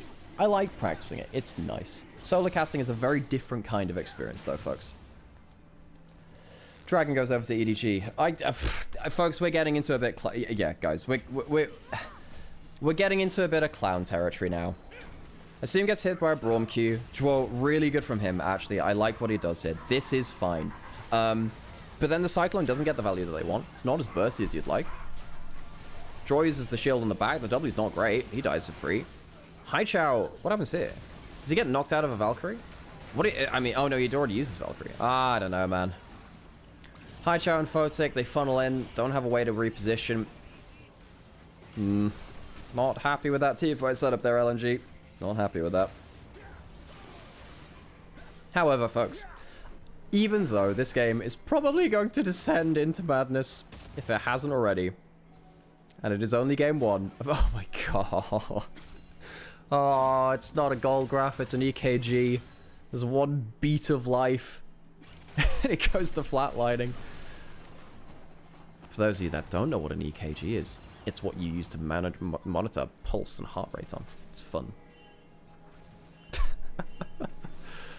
Well, folks, I love the LPL. It doesn't often make sense, but I do love it. I have cast hundreds upon hundreds of LPL games. It'll be my 1000th this year. You know what? I need to go check how many games I cast in 23.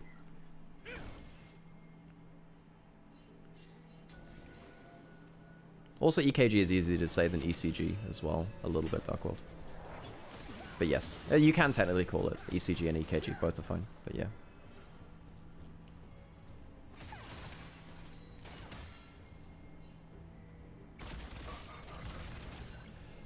So, I should probably check in on items, shouldn't I? Double burn, pen items coming in from Victor. Yeah, that's nice. 80 carries really built up. Yeah. Tanky Jace who still does damage. Yeah. I like that. Other side, I mean, Wukong, these aren't bad items. It's just not able to deal with the Jace in the 1v1, and that kind of sucks. Does have multiple people this time, though. ZDZ, very tanky. Uses the Fibble Winter Shield. I don't think he gets away from a very fed Corki, though. The Corki's not necessarily had a chance to flex the muscles that much. Does this time, though. As Corki sends his regards. Mortal Reminder. Not Mortal Reminder. Lord Dominate's regards. That's the one. Very, very powerful right now. EDG, they'd love to be using their 6 grubs in a cross-map situation like that, as LNG put more people towards that bot lane. Don't have people on the tower in time, though.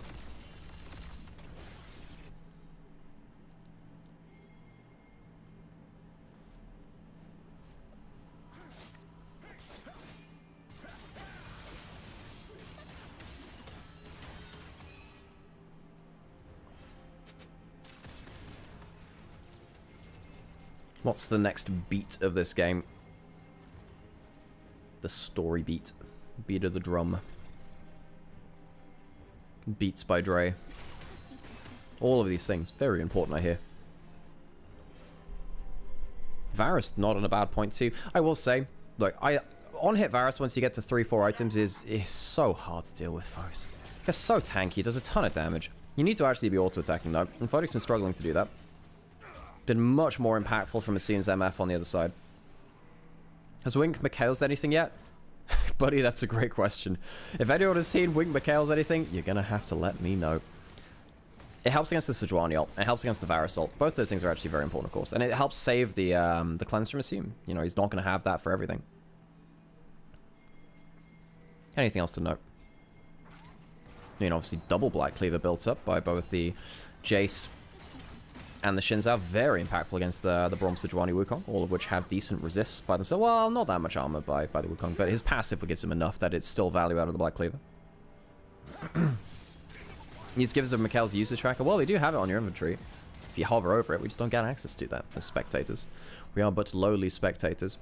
Weiwei's gone for the Heartsteel, by the way. Next patch, Heartsteel does reduce damage comparative to what it was before. Very...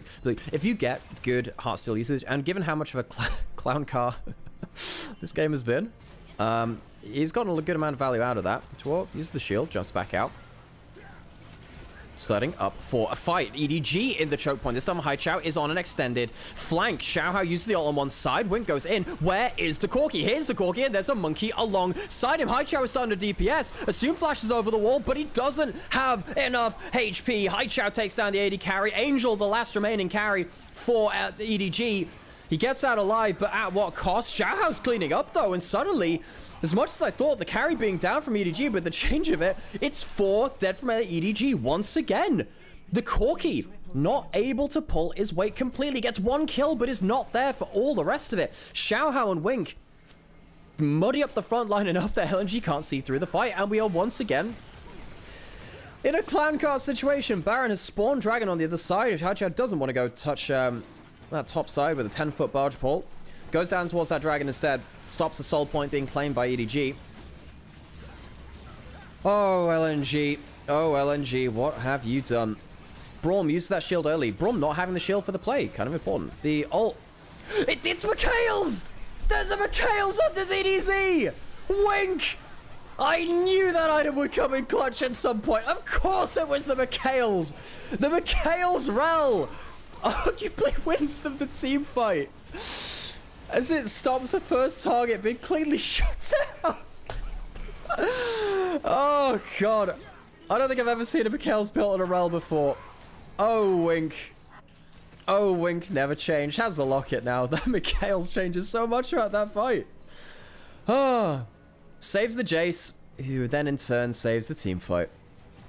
4 items on ZDZ now. Has a Randuin, which of course can also proc the Fimble Winter.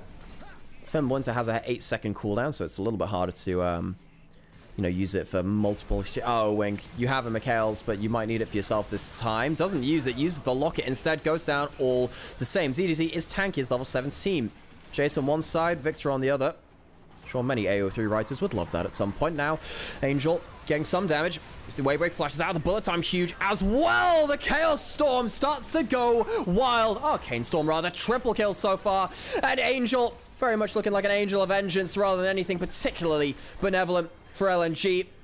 Victor seals the deal. EDG walk away with a team fight. LNG, this game looked so good for them for so long, but they can't see it through, and they'll walk down now with EDG with 6 scrubs towards the Nexus.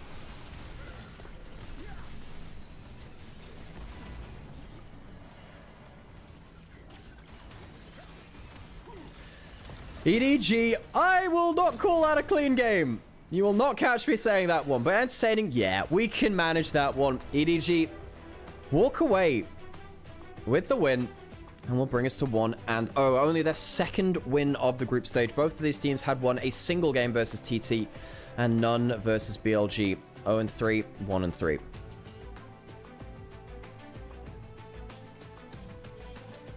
So EDG get themselves towards second. Hello, hi, I'm Alex, Nymaera.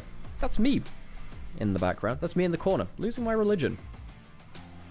So, I should probably do that thing where I take a break, rest my voice and stuff. So you can technically Mikhail's yourself, Parami, but it's you have, because there is a slight travel time of Mikhail's. There's a payout? Is there a payout? What do you mean by that? Oh yeah, for the thing. I see it. LNG full AD carry comp? Yes, but they did have... There weren't that many tanks on the other side. Oh, the Gambit. Yes, no, I get that now. I get that now. Okay, folks. I'm going to leave you just on the screen for a while. I'm just going to rest my voice real quickly. I'm trying to get it back into the vibes of solo casting. I'm going to get myself a coffee. What I should also do as well is get myself like a... I have to look into something real quick, actually. What I need to do is actually get... I need to get like a...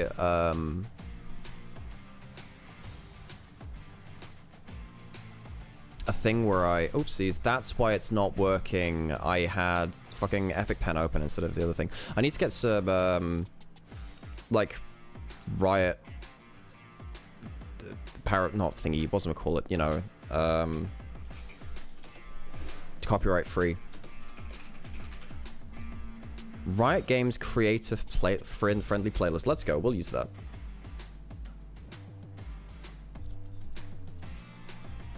That's very loud though.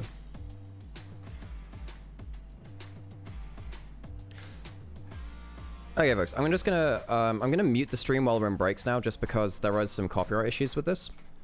So I'm just gonna put this on in the background for a little while. Hopefully this will be okay. Yeah, I think this will be fine for now. Now I'm gonna have to remember to change some things when we do the thing. You know, when there's stuff on screen which I actually want to watch. Has Alex finally done Ari cosplay stream? No, I haven't. Oh, I do need to.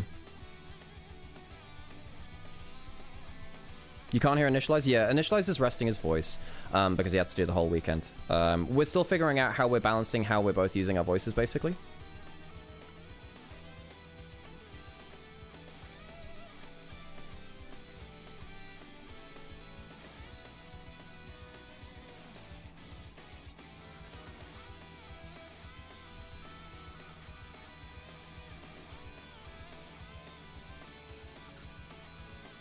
Just don't talk after LEC and LPL at home? Yeah, that's the one. I don't think very much, Premi. Good to see you, by the way. I hope you're doing well. I've missed you in chat.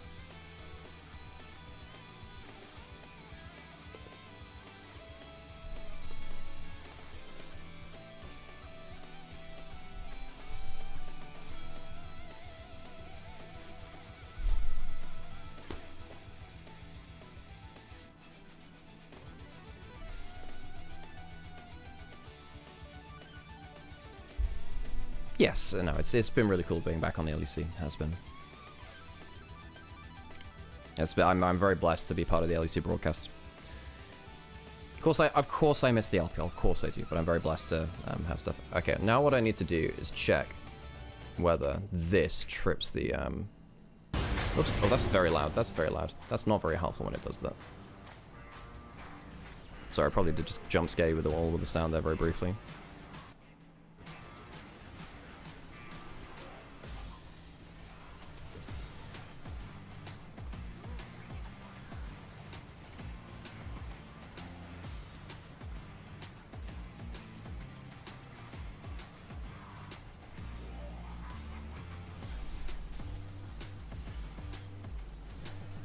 Man, these fights were so messy. So messy.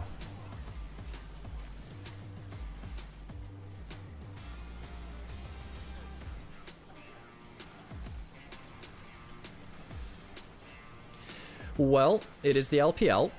We have teams which are, you know, struggling a little bit. I'm not going to begrudge them that. Okay, folks, what I need to do is I need to get myself another drink. Probably need to run some adverts for Twitch as well. I'm going to leave you with the highlights for a bit. I'll run some ads when I get back, and I'm just going to get myself a drink. So hydrate, everyone. And we'll get ready for the second game.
Angel guest player of the game? Yeah, he was good.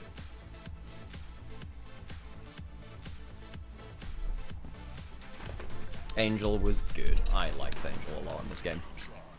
He was so clutch at, like, when someone was engaged on besides him, he would put down Grab Field and Chaos Storm just, like, the right place to punish them. It can be quite a hard skill to master, that can.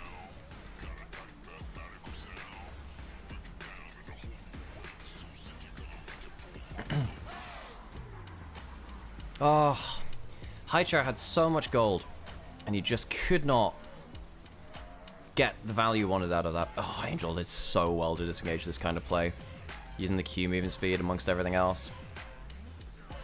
Photic and Haichar have just not done the damage that they needed to.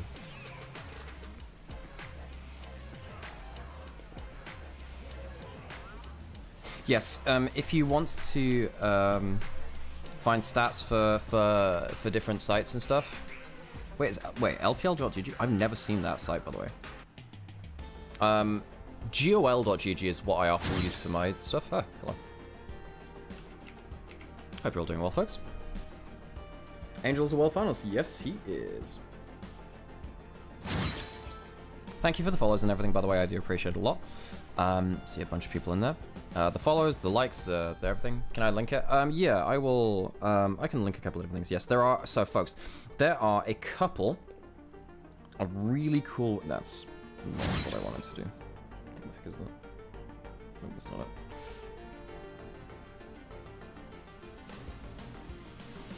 Can I copy that? So, I use GOL.gg. Apparently, there's LPL.gg.com. I've actually not used that one before though, so I can't like vouch for that. There's also DPM.lol. DPM.lol's pretty good too. I think at some point they needed to stop trying to find good angles for Zika to break into the fight. I do agree. I think that on the whole the coordination between both sides was not up to snuff. LPL is not safe? What do you mean by that? Not safe in what way, Pro? I've not used it before, so I can't vouch for it, but Anivia linked it on the one, so I assumed it's okay. Not secure. Oh, right, okay. Gotcha. Well, a lot of stats things will be like that. Okay, folks. I'm gonna run some ads on my Twitch stream, so if you're on Twitch, drop a prime if you don't want to do that. DPM is Cadrill's? Cadrill doesn't own it, does he? I didn't think it was him. I know because I follow one of the co-owners on socials. GOL.gg is the one I've used for a while, but oh, he's a co-owner. Awesome, cool. Yeah. Well, it's a really good site. I like it a lot, and he'll know what to do with that stuff, of course. Okay. Well, if you don't want co-owner, not a founder, right? Okay, I follow one of the founders on socials. But that's good to know. I didn't realize that. I need to get that clip of that last fight. Victor on one side, Jace on the other. That's the kind of thing which I'm gonna make into like a YouTube short and hopefully, you know, bribe the JVic fandom into following me. By the way, I do have eventual plans to do a Victor cosplay on the LEC broadcast. Fingers crossed we make it work, but I do have plans for it.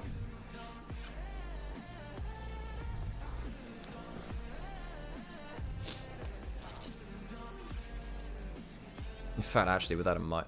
Oh my god, Mecha with the 100 gift bomb. Jesus Christ, Mecha. My dude. Mecha, my dude. You have... Welcome to the LPL broadcast sponsored by Mecha Fanboy. Nymaera again with just some gold. About time to murder some more ads. Mecha has been a very... This music really annoys me as well. I can turn this off anyway. Nymaera again with just some Thank you so much, Mecha. You are an absolute star, and you know that. You know that. Mecha has been supporting us, doing a lot of stuff. By the way, folks, anything which I make through this channel, I share with my brother, because obviously Sam is on this channel an awful lot. So yeah, I hope that you all enjoy the content which we do. Of course, we take a lot of time to do this. Last year, we covered an extra 200 LPL games here on this channel, and that was when half the league wasn't broadcast. Now, of course, the entire league is not broadcast. It's a lot of money. I don't question how much money Mecha throws at the chat. Hey, did you hit Paremu? Hey, let's go. Yes, everyone thank Mecha for that. Okay, there's an interview coming through, so let me just unmute this. 李宁的话，今年我觉得他们是一支偏向于打上半区的队伍吧，然后对他们目前比赛印象。There's no hotkey for unmuting this site. That's 然后 annoying. 兹卡魁山踢把兰博打爆了吧？我觉得下把对战李宁的话，我们跟他们对战，然后胜利的关键点应该是在上野身上吧。觉得现在抢占先机，现在有抢占先机这个东西的话。 I think that might have just taken to our record ever subscriber count, by the way. I think.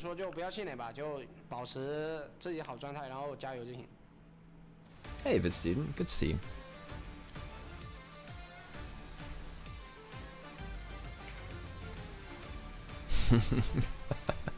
Just about to go off and start work. Well, look, if you got work to do, you should probably go do that work. Just saying so. Okay, so let's see if I can get away with... Well, this is going to be a lot of... So I have this one voice line of Atlas saying, Nymaera once again with some gold content. And that's just going to play for hundreds of times. So what I need to do is add variety into this. I need to have a chat... I need to have an alert box with different sound bites, because this is... Yeah. Yeah, if you got work to do, folks, I'm not going to suggest you do that. Worst game you've ever watched? Mate, that's not even the worst game I've seen in like the last month. Yeah. And again, folks, if you're watching over on Anivia, thank you so much for supporting us over in that way as well. And yeah, let us know if you enjoy watching this kind of live content. I know it's hey, Nymaera, I know this is a big shot in the dark. Don't want to toast that stuff. Do you have an impression to share on the Reckless Thorin situation? I think it's just best not to get into that, honestly. I don't have any information on it. I haven't watched the videos. I don't really want to drag my brain down with that stuff. I don't think it's my place to say anything, really.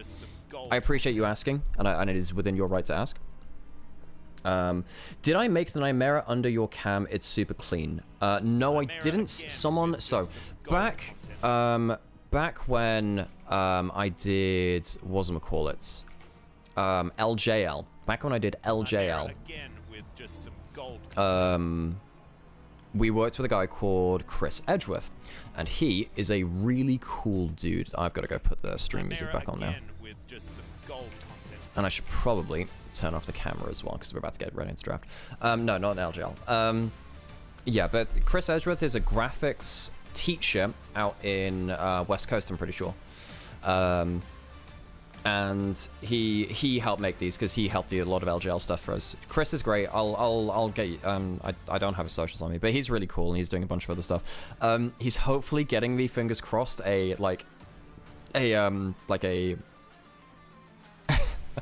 I gotta go get my coffee because I know the draft's gonna start. But yeah, he's giving me like a loading screen basically based on the Halo 2 loading screen because that shit is just completely my thing. Anyway, I gotta go get my coffee now because draft is gonna start.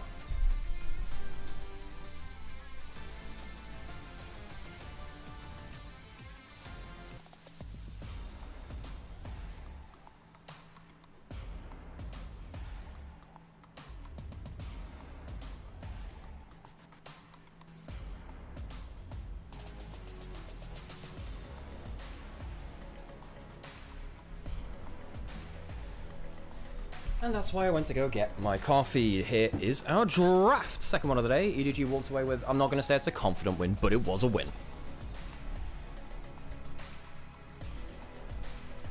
So game 2. Vi, Skarner. Yeah, these are a lot of the usual suspects. The Renekton is the one atypical one. Kalista we assume to get banned. Nocturne, pretty powerful in these drafts too. Because what you want to do is ban away champions that, one, yes, are very strong, but the ones which determine entire games, compositions rather. Because if you have something like a Vi or a Nocturne, that makes a composition in itself. Vi unlocks different champions. I know this is a long shot. What about face routine and hair routine when? Oh, dude, I do nothing though. I just wing it. I just wing it so much. Yeah. Ambessa banned away. Yeah, Ambessa's another one of those champions where once you... Oh, wait, Cassante is now on the table, though. We might have a Cassante angle. No, it's banned. Rumble available, though. Rumble, very, very powerful here. There's stuff like Zyra as well. You could go... Now, what you're looking at from LNG is Rumble, and then you're probably looking at a Leona, because Rumble Leona is such a busted combo.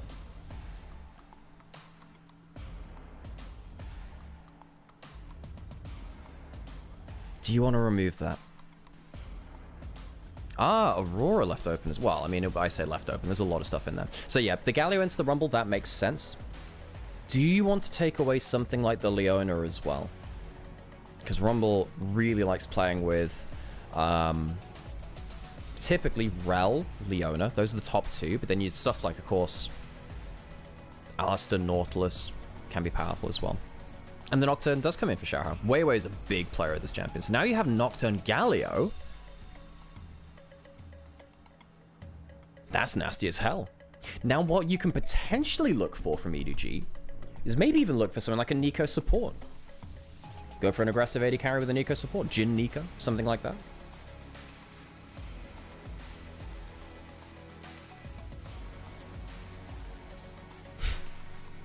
(3-2-2). Now you see, Noyan, I'm aware that 3-2-2 means win trading. I don't think it's win trading, folks. I think these teams are just struggling, and they're also already knocked out.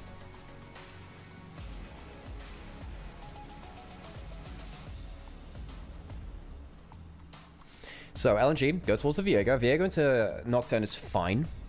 You can disengage well as a Viego. It's a good it's a good screening champion, right? You could have gone for something like Maokai, go Rumble Maokai. In some ways, I'm surprised they didn't. The Azir for Haichao, it's a big play. It's a big champion of his for sure, and allows him to play from range. But I'm kind of surprised that's come through. I mean, you can also go for Nocturne Orianna now on the other side. What does Angel want to play? Angel goes for Akali. So real dive threat, triple dive comp from EDG already, and we're only 3 picks in.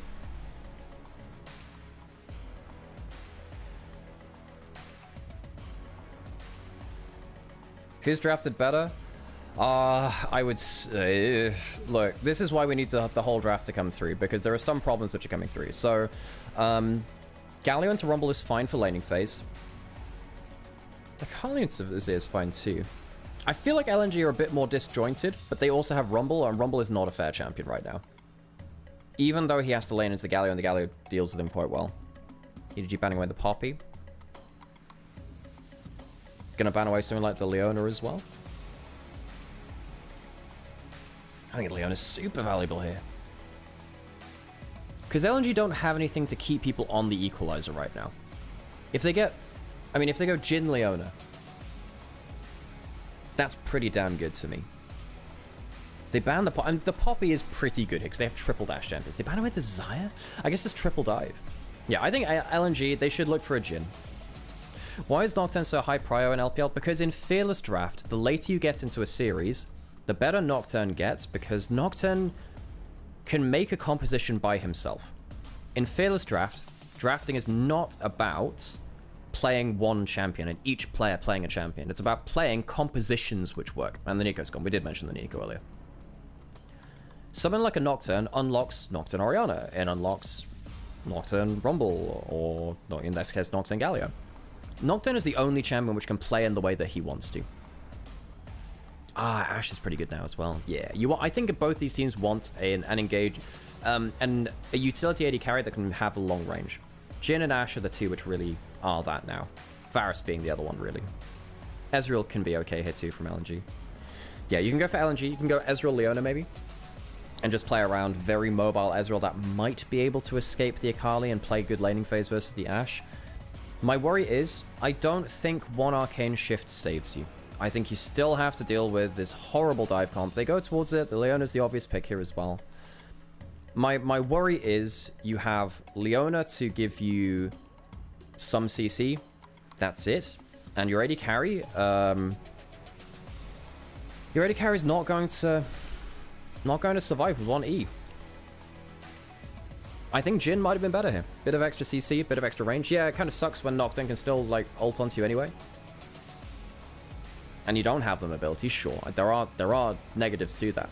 But I think the Ezreal is going to potentially struggle a bit.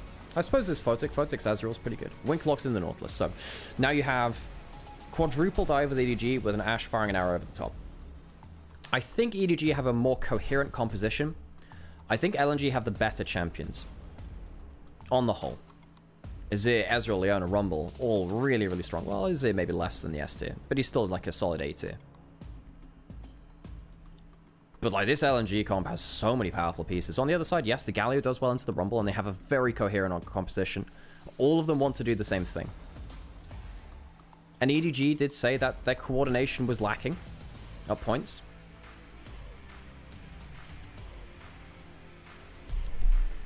Oh, did I not do Gamba for the last thing? Should do that.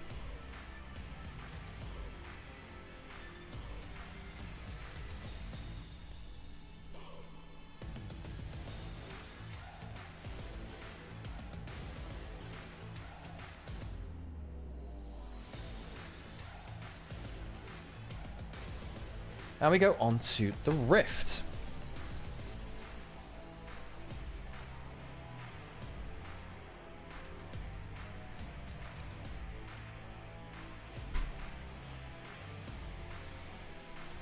I hear a Sam waking up. So, how you doing, Sam? I'm doing all right. Just been chilling out in the winter. Oh, Game 2's coming up. Game 2 is coming up. Sam, how's your voice holding up? It's doing all right. Everyone say hi to Sam. He's been resting his voice after a couple of hard days of streaming the Sam. Game 1. Oh my god, that's just me on the screen, folks.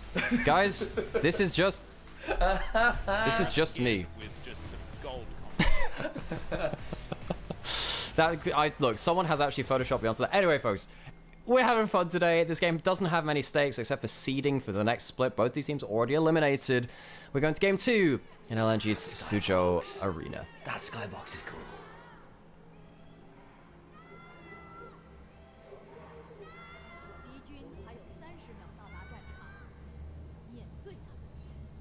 Think the Gyos are done? They're a bit muted today, understandably. Sam, what are your plans, Sam? You feeling? I'll be hanging around for a little bit. I'll come and say hello. I wanted to see how game 1 went. EDG, I see 1. Interesting. Sam, Sam, win is. Have I done my mental health some favours by not being here? On a philosophical level, I think you can argue they didn't win.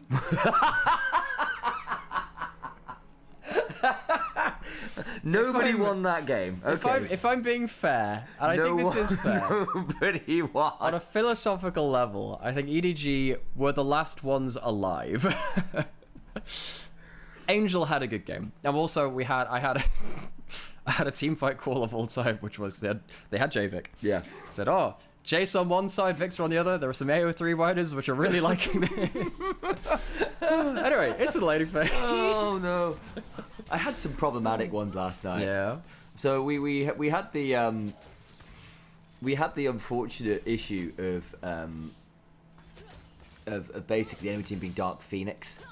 So it was just Jean Grey Scream all the time. It was genius. Genius. I think there was something else that was a little bit dodgier. Sometimes we forget these for. Yeah, I think I've deliberately forgotten it, but I've also like 19 games deep in 3 days. Okay, so no lane swap, standard lanes, which does mean we do get the Gallon into the Rumble. Ezreal gets to play the lane. Ezreal Leona is a better laning duo than the Ashe Nautilus. Ashe Braum is stronger than that, obviously, but Is Ashe Nautilus not that good? Because I feel like no. Ashe Nautilus is good. It's just it's not Ashe Braum, which is the S tier. Of course. And then the problem is that Ezreal Leona is very good, and the reason why it's very good is much like when Corki's played in bot lane with the Gatling gun, every proc of Leona's passive is pretty much guaranteed to go through. So you hit the E, Ezreal hits a Q, they're stunned, and you hit like an E afterwards as well. You're very quick at putting out extra instances of damage, which means that the Sunlight proc for each ability that Leona uses on someone gets procced. And that's like an extra 200 damage in a trade. It's a big deal. With a full rotation. It's really, really big. So Ezreal Leona has been very, very powerful. They engage from a really good range as well. They got good poke. Surprisingly, because Leona doesn't poke, she just throws her face at you. Diana loves that. Again, AO3 riders loving it. I love it. Yeah, it's true. Yeah. So when it comes through to this early game, standard lanes. Jungle is just clearing top to bot. It's mainly just been about laning pressure so far. We don't really have that much setup anywhere. Sam, it feels good to be back to vanilla League of Legends, Sam. I prefer strawberry. Oh. Yeah. Erdbeer in German? I think so. Need to be learning that stuff, Sam. It's true. I do actually. Need to be learning. We do live in Germany. I don't know whether my use for the word strawberry has enough value. Probably. What happened to the LPL cast? The official LPL broadcast was ended this off-season, so there is no official LPL broadcast, and therefore it's just co-streamers. We are technically a co-stream, but I've cast the LPL since 2023. I've cast almost 1,000 LPL games. This year I will hit 1,000 LPL games. We cast an extra 200 games last year. Last year, half of the LPL wasn't broadcast officially. This year, it's all of the LPL. So, sadly, you know, just with the state of the industry, it's been quite hard to support broadcasts, and, you know, there's a lot to be talked about that. But that means that we get to cover things like this top lane gang, because CDC does get into 1v2, has been pushing as the Galio. You can't help but push as the Galio, because all of your stuff is AoE, even your auto attacks. So he's going to do a bit of a ground pound, going to go into a bit of a tantrum, as sadly he realizes, oh no, he's died. He's takes the kill. Pounding the ground because he's angry. Ah, I pushed Why too did I far. push? Why did I push? I should have pulled. Ah, blam. Yeah. Galio, yeah, that is one of the negatives about Galio, is that you can't choose to hold the wave very easily. It's like Tristana when she has the explosive shot as well, leveled up, which is why, at some points, in fact, Scout was so good at this on LNG a couple of years ago, you would start on Q on Tristana instead of E, because you could control the wave easier that way if you wanted to have early plans. So he overpushes. Rumble gets the visit from topside. There was no cover from Xiaohao on the other side. It should have been quite obvious when you were pushing in, and the Rumble's not hard pushing you, because that's one of the ways that Rumble wants to deal with you, really. Force you to lose CS, but yeah. We were having a bit of a discussion yesterday, actually, with someone in chat was sort of suggesting, like, hey, why is Rumble's win rate so low, considering he's, like, everyone seems to be so afraid of him. He's only got, like, an 18% win rate or whatever it is. And we had this conversation saying, well, have you interrogated that number a bit more? Because the question is then, well, who's getting to play the Rumble?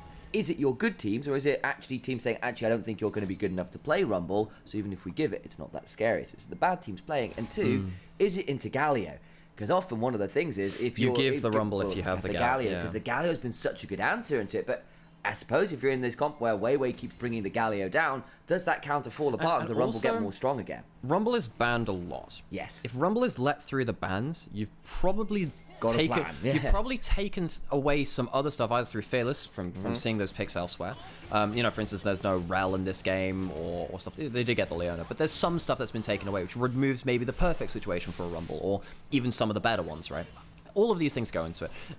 Looking at stats is hard, folks. It's really, really hard. GOL.GG just came up with some. Hang on, we do get level 6 and Grubs last one. Maybe I should stop yapping about stats right now. Yeah. Akali Galio level 6 could be fun, I grant you. Nocturne doesn't have it though. So. Yeah, and that is kind of important because that's the way that you get into the fight. So Grubs started up. Wait. Start chunking down that first one. Summon is available for everyone actually, so this is going to be a full house in regards to the weapons you choose to fight with. 1 grub down, 2 grubs down. EDG disengage. In EDG have done Safari League of Legends, folks. If you look out to the left-hand side of the tour bus, out over across the savannah, you will see the sleeping grubs. Look at them being taken by the enemy team. We won't sleep tonight. Yeah. We won't do it. We won't do anything about them. And this is yeah. One of my least favorite things is teams turning up to an objective and doing nothing. They could have cross mapped, they could have stayed in lane, and now Wink has overstayed a little bit, going in with the Zenith. No, they're not going in with the Zenith play. Draw misses. LNG have 3 grubs. Weiwei has level 6, but is hit by an arrow. Galio comes in, and EDG just pick off a free Viego. LNG, I thought that they'd managed to get out safely after the grubs, but they kind of sleep on EDG's position around the rest of the map. Assume just pings an ult into the jungle. Weiwei doesn't ult out with the Unstoppable. Obviously just didn't see it coming in time. It's a very easy kill for EDG, and now they have numbers advantage on the top side and are looking for a dive. Wink gets himself that cannon through the stack, kills the cannon a little bit quicker. He doesn't have ult. Does he need it? He's going to tank the turret and potentially look for something a little bit more. The smash gets the AoE. The Akali starts to clean up. 2 quick kills. Haichao is here, but he is not there in time to do anything. It doesn't even... No. He's dropped the cards. Never mind shuffling the deck. He's dropped them everywhere. It's 52 card pickup in the top lane turret for LNG. The observers are rightfully zooming in on that, because that was not it. Oh, no. Oh, Haichao. Look, Haichao has had, legitimately, some of the best mechanical Azir plays I have seen in his tenure in the LPL. This is the other side of Haichao. When the pressure gets put on him, he outplays himself. So assume he's on vision. There's a ward there in the pixel brush. Weiwei, you have level 6. You see it flying towards you. It is on full vision. Ult. out of there. This is disrespect. This is not becoming of a world's quarter-finalist jungler in Weiwei. That is not becoming of you. And I think this is the story of both these teams. Look, both these teams are eliminated. We were asking, well, what's happened? These rosters should be okay on paper. Moments like this help you understand why they get there. Angel gets a great ability to just fly over. 2 kills to an Akali. That's disaster for LNG. And Haichao, he's too late to do anything. Yeah. There's not much to say about that. I mean, if you're going to go for that play as well, then at the very least, flash to get people back under the turret, you know? You had people taking turret aggro. You could probably have got one if you committed the flash and shuffled the other way, but doesn't do it. Doesn't get any value. You're now in a position where you've got that 2-kill Akali, and bluntly, with the Nocturne, the Galio as well, it's not that easy this game to make sure the Akali doesn't get value. Would you like a drink, Sam? I think I might. There's some water in there. I'm actually going to go make myself a coffee very You briefly. should probably do that, Sam. Even if the shovel hits, I don't think it kills anyone. Yeah, I agree. I mean, Haichao was there too late, and LNG, I don't know why they thought that was a good position to be in. They got themselves stuck under the turret there again. Angel does have ult coming up soon. He has a lot of damage too. Remember, he's got 2 kills. He's going to ult out. Turret shot does track onto him. Blends the ult because Draw is in that top side. Dragon's alive on the other side of the map. No one's heading towards that just now. Okay, Akali ult being down is good for... Obviously, it's good for LNG. I don't need to describe that to you. The fact that it's down around an objective timing really helps, and particularly since that Akali has 2 kills and is going towards what looks to be Storm Surge first item.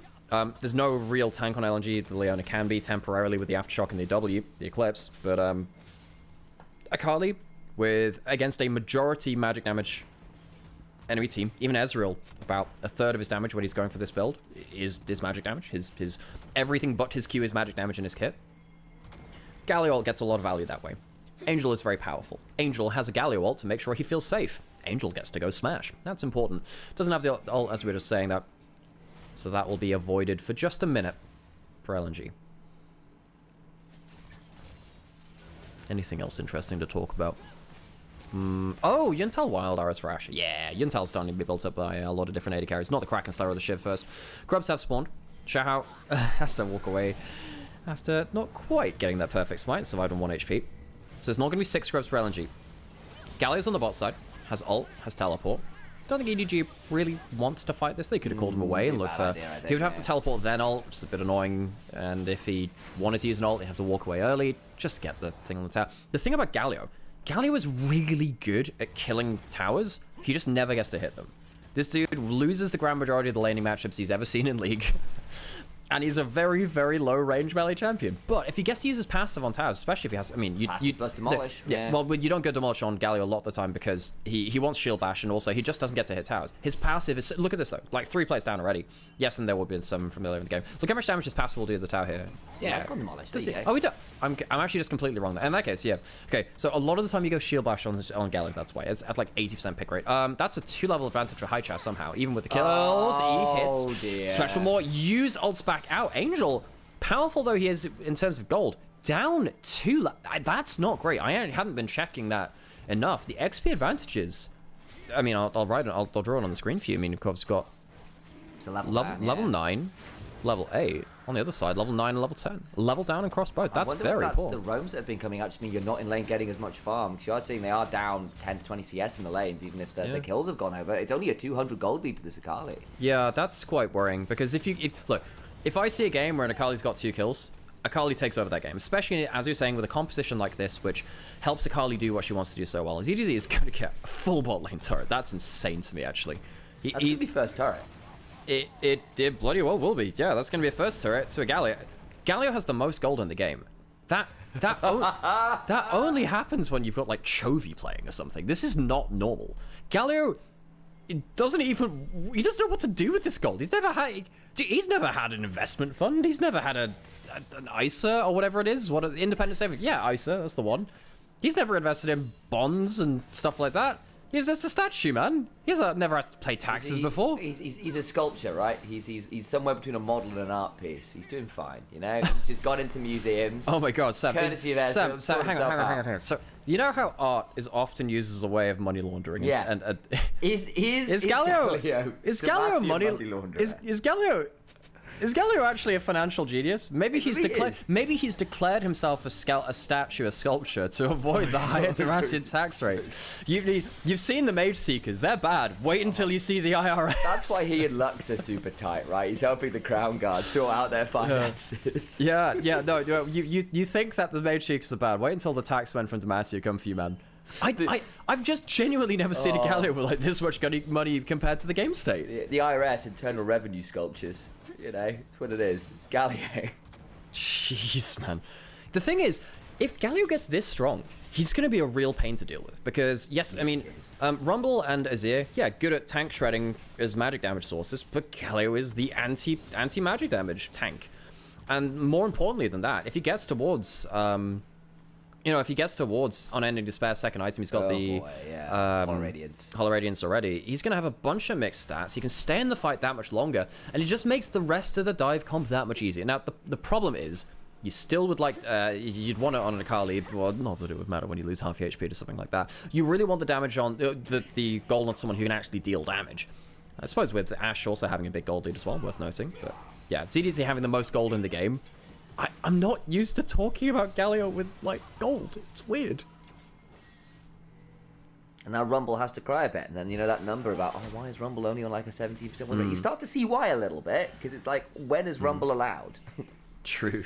Is then a question. We used to see Kennen and Rumble into... They were a fun matchup. Kennen Rumble was a good one. Why don't we see so much Kennen into Rumble? We don't see much Kennen in general, because Kennen hates lane swaps. Yes. And everyone started bringing exhaust. It's like... And ult doesn't work when you get exhausted when you're a Kennen is pretty good. Pretty good comparison is old Evelyn, where Evelyn was strong because people forgot how to play against Evelyn. Kennen is strong because people forget how to play against Kennen. Ward your flanks, bring exhaust. Stuff like that, yes. And certain laning matchups, blah, blah, blah. When Kennen is a very good... counter pick, fantastic, awesome, very strong champion, especially when there are champions like, say for instance, you need an ignite on the Leona to win laning phase. That can change a game as well, where even though you'll have less damage in the team fights from Kennen, your bot lane has benefited because you force the enemy bot lane to take exhaust instead. It can be very, very powerful. Okay, anything interesting to talk about? Well, EDG have really gotten value out of side lanes, gotten a lot of plates, even against the 5 grubs. Dragon's coming up in a minute. Power spikes seem absolutely horrific for EDG, actually. Yes, and there are 1 item spikes on the other side too, but they really want to get 2 items for both. Gizir, who is going towards a tankier build, so they are going towards what looks to be Leandra's probably into Riftmaker after that point. Some sense, yeah. Or something like, you know, one of these kind of mask stacking builds. Ezreal, of course, wants the Muramana as well, whereas I think the 1 item spike for EDG, much more powerful. Draw gets hooked up, but nothing beyond that point. Don't exactly want to go all in onto an Aftershock Eclipse bearing Leona, so nothing comes of that. Imagine Leona actually built Eclipse as well, just to really... I did do that in Arena once because it was just funny. Did it work? Well, yeah, because Arena's, you know, not fair. I think I got item cooldown reduction or something crazy like that as one of the things. So I got, you know, I got some crazy tank items and I was like, oh, well, Eclipse will be fun. That's an arrow going forward, and that's a flash into said arrow. Triple rumble ults. Ezreal gets out. The Galio's just buying up some space in the backline. Oh, kill him! And LNG don't have the items. They don't want to be playing around this. Angel's gone very deep. Will he go any further? He will just about survive the burn test and take him down, as it ends up being a 2 for none. The Rumble dies, and the Leona dies, and everyone else kind of cries that Galio just stood there, menacingly. So Herald is up. EDG not going towards the dragon right now. And yeah, you can see that LNG don't have the damage to kill the targets that they want to right now. The Galio is so threatening, and yes, Photic and Hydra managed to survive the initial engage and start putting down some damage. They don't have the stats for that. Herald goes over, but imagine the dragon goes over as well. It starts with this. Oh, that's not pretty. You know, there are Robin Hood splitting the arrow off someone's head, and then there's, you know, you flying into the arrow, which was never meant to in the first place. And yeah, ZDZ, look at this. He doesn't care about the damage at this point. 2 items, maybe he will, even with that amount of gold. In fact, he will do. Hai Chao, another failed shuffle. Carly, how much HP did they live on? 42, 37, 10? Ooh, was there another 6 HP? Oh my god. That red buff for the Leandris, whatever it was, burn him down very close, but not far enough. I'm sorry, you can't do this. Be glad there wasn't another bit of wave clear there. That could have caused some issues. Man, this Galio, yeah. Unending Despair now as well. Which means that, and the thing about Unending Despair, it kind of directly scales up with how long you are in a fight. If you're already tankier, you can stay longer in a fight. Unending Despair gets even better, right? In the same way that, you know, oh, Lethal Tempo does better when you're auto-attacking more. Okay, well, how much are you actually auto-attacking? Unending Despair, when you're already tanky, just seems to pop off like nothing else. And it feels like we're seeing a lot of champions kind of really start to build it all over the place. So I know, like, for a while there was this kind of discussion about Diana main saying, actually, should we be doing Leandri's Riftmaker then Unending Despair? And people have started out, and that's what everyone's building now. Because it's so busted on that champion. You're seeing a few of those champions who are in fights longer to say, can I fit this in the build somewhere? Samuel makes a very good point. Imagine dragons going over. But would we be warriors if we let them go over? Yeah. Yeah, I think we would. Yeah. Did they build these towers? That's not the lyrics, Sam, to Warriors. It's not a town, though, is it, the Rift? So I had to it could be. In fact, I'm pretty sure that in the original lore, Summoner's Rift actually did have a town in it. Or, like, it was built around a town in the valley, or something like that. So they're just behind where the Nexuses are. Maybe are we blowing up someone's town? That's kind of rude. You know, Mythbusters almost... Well, they didn't blow up a town, but they did fire a cannonball at someone's house accidentally once. I don't think it was their fault. I think it was, like, the demolition range they were using, so problem. But yeah, anyway, they fired a cannonball at someone's house. It wasn't... Yeah, I think it was superficial damage, but... Rightfully, they were quite worried. Do you have a cannon, Alex? Is that...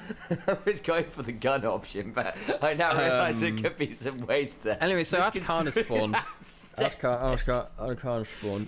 Angels on top side. And we... look, the game hasn't changed that much. I think LNG are waiting for those 2 item spikes, right? And that's going to be a problem...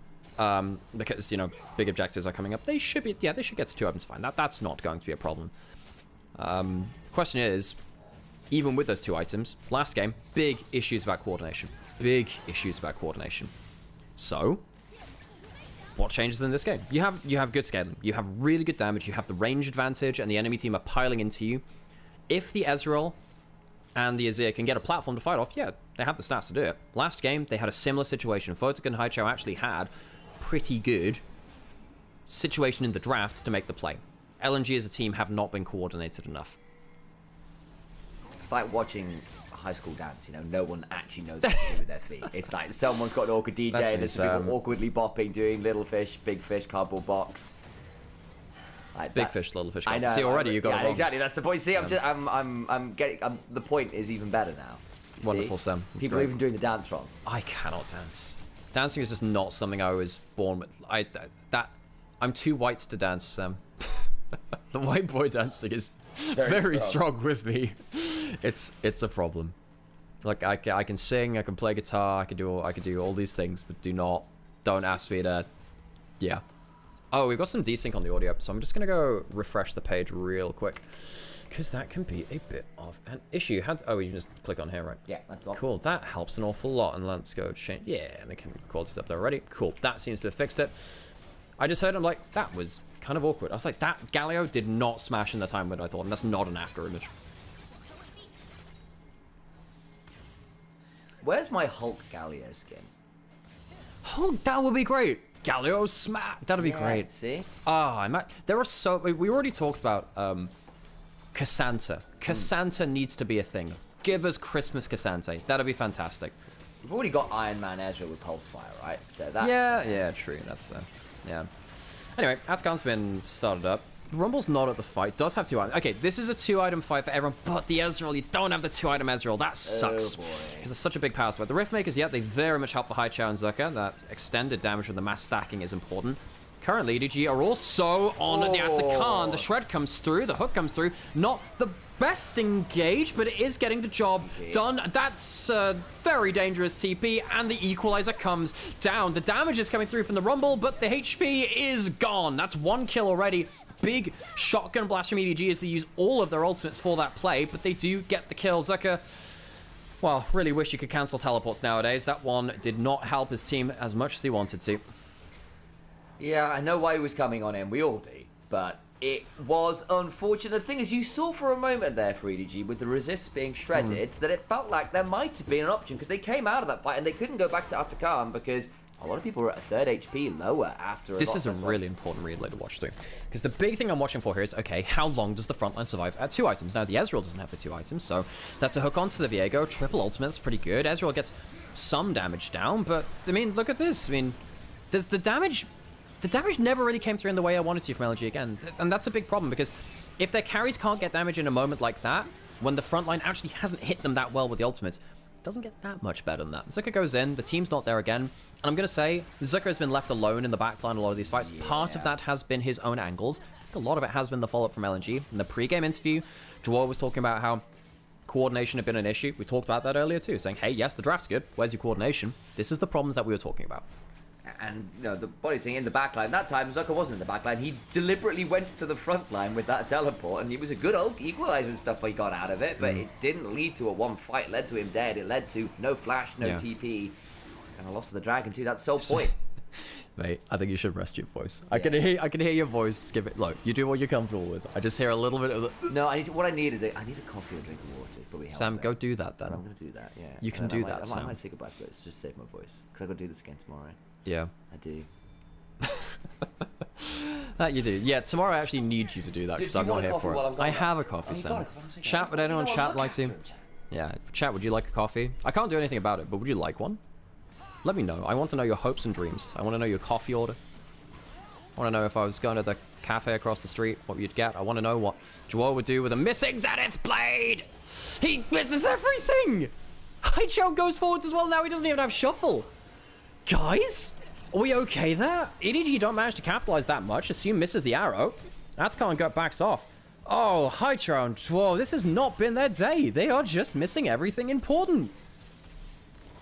Atacon has not gone down, even 25 minutes into the game. Baron's now spawned as well, which is dangerous, because now as soon as you take Atacon, Baron's available. You don't have to wait at all. You can go immediately into that objective with your freshly built GAs. CDZ has the feats of strength, has himself Merc Treads, very, very happy with that. Nocturne has a global ultimate, at rank 2 of that. He's going to take the mid lane turret. Can walk up now across the up to the top side of the map. Atacon is getting DPS, but of course, LNG are tanking this. That's a problem. There's no solar flare still. There is an Akali ult. There's no Ash Arrow. ZDZ goes in, heading towards the front line, and that's going to be Noctis straight into the back line, who doesn't even get swept away. Haichou has been 0 for 3 on his ultimates. This is it. Has been very much an Emperor of Nothing. Angel goes forward, Zucker taking damage still, and Angel flashes out. The equalizer comes down, but it is just a red carpet for the exit of EDG. Photic has damage, but how much can he get? He misses the Q as it's dodged away from the 2-item Ezreal, trying desperately to get something done, but just doesn't have the skill shot accuracy in this one. EDG walk away with another scrappy but one fight. The Ash Arrow misses. And we are back to Atacon, regenerating to full HP, and we'll do it again in a couple of minutes, folks. Oh, LNG. This is my worry in the early game. Maybe I sugarcoated it too much. Maybe it was a bit sugarcoated. I asked, okay, well, LNG, their carries, great position to do damage, but we have to ask questions about the coordination. Look, guys, I don't trust LNG with teamfighting. I don't trust them with teamfighting. Even when they had Scout, I didn't trust them with teamfighting. And you look at this, they used a lot of their big plays earlier, big tools earlier, in terms of the solar flare. And, you know, a missing ult here hurts them even more. Not much is saving this. Photic does get some decent cleanup damage around the back of it. 2-item Ezreal, nice assault. Doesn't predict the sidestep. And sadly, just loses his flash. Atacon's still available. Soul point, of course, around for EDG. In 2 minutes, they can get Soul. Baron up on the table. But this game doesn't change unless LNG teamfight better. And we have seen that. Angel, cannon, buddy. That's a Q in the wrong direction. Oh, LNG. Worlds twice back to back. Quarterfinalists. Took JDG to 5 games in the finals this summer 23. Damn, they were a good team. Last year, they're a good team too. Undefeated Swiss staging groups. How far they've fallen. Look, we knew they were going to fall off a bit. No Scout, no Gala. Gala and Hung were a pretty good duo as well. Like, I know that, look, Hung has not had, well, just the other day, you know, he had a difficult game for Weibo. But still, LNG, they have been a top-tier LPL team for a while. It's sad to see them potentially being the worst team in the group. I don't want to see LNG like this. Oh well, there's always next split, I suppose. I wonder how many of these teams make changes between splits. We've not seen a 3-split system in the LPL before. Not sure how quickly they'll pull the trigger. We saw WE change junglers from Hung to Monkey yesterday. Didn't help them. I wonder if they make changes. Vampires struggled. The rest of the team struggled. Maybe you just rip out bits of those pieces and just say, well, try and get some LDL players. Okay, Atakan's back up again. Dragon spawning in 20 seconds if EDG wants to delay that. Of course, this goes down quite fast. 2.5 items now for LNG. Arrow hits onto the Ezreal, who has Cleanse, who goes out with it already. Nocturne Galio comes through, but that's 2 big ultimates, not really hitting the targets that you want. Xiaohao has an Ignite put down onto him, and Galio gets the taunt. The Azir brought into melee range, and the Ezreal is dead. There is some decent turnaround. Angel comes in, comes out, says goodbye. Storm Surge procs, 1 kill. It's again not a blowout fight for EDG, but they have the gold and they have the Galio to make the difference. ZDC wants to recall, teleport back in. Jesus Christ, can we kill the objective? I mean, EDG, they'll just probably back off and potentially even just split the map and go towards the dragon instead. Photic no cleanse this time. What other summoners did we see used? An Ignite used from Wink. That was it. They used all their ultimates. They didn't have to use summoners. Joy used Ignite, Photic used Cleanse, Weiwei used Flash. LNG lose the kill, but they also lose the Summoner Economy as well, which I think is a very important thing to track. Doesn't spot out the Viego, who gets the smite onto the Scuttle Crab. Oh yes, I see some people filtering into chat as well. I am watching all your chats. Thank you everyone for the support today. It's been very cool seeing the viewer numbers climb up. And if you're enjoying what we're doing, drop some likes, drop some comments. Drop a follow onto Anivia, onto my YouTube, onto my Twitch. It helps us do what we're doing. And watch things like this. It's a great hook from Wink. Yeah. I think Wink's had a solid series. I think his Rel last game was good too. And his Mikhail's Rel. He's got a Mikhail's Nautilus too, by the way. This dude just loves his cleanses. I can't believe he's gone for a Mikhail's Nautilus. How did I not notice this? Oh, Wink, the support that you are. Anyway, Atakan's been started up again. Dragon being taken by EDG, though. Maybe they give up the Atakan and go for the Soul. Angel goes in. This is a 4v5. That's an ult coming through, and it's a steal by the Akali onto the Atakan. They didn't have a smite, but they had an Angel, and now they've got a Guardian Angel onto everyone across the team. LNG, how have you done it again? They go back to the Atakan time after time, and they just don't learn the lesson. How many times are you going to teach you this old lesson? Old man. LNG, yeah, they'll take away some of those GAs, but the Chemtech Soul claimed by EDG, the Atakan as well, the withdrawals used. Oh, for God's sake, LNG. I didn't think it could get worse, but it did. I can't believe it. I cannot believe it. Sucker's gonna die to the turret. Smash the turret down. ZDZ 3, 1, and 10. Zonya's on top of everything else. Oh, bloody hell, LNG.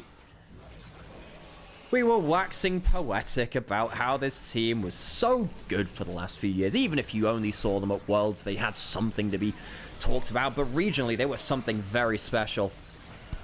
Both these teams, 0 and 2. Yeah, I thought that EDG would be a strong enough team for Group C. TT shocked us.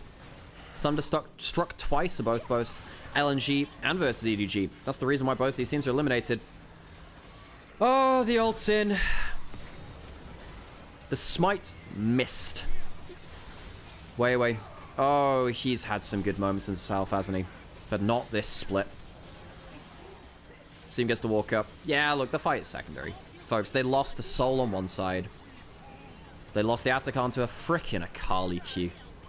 You kidding me?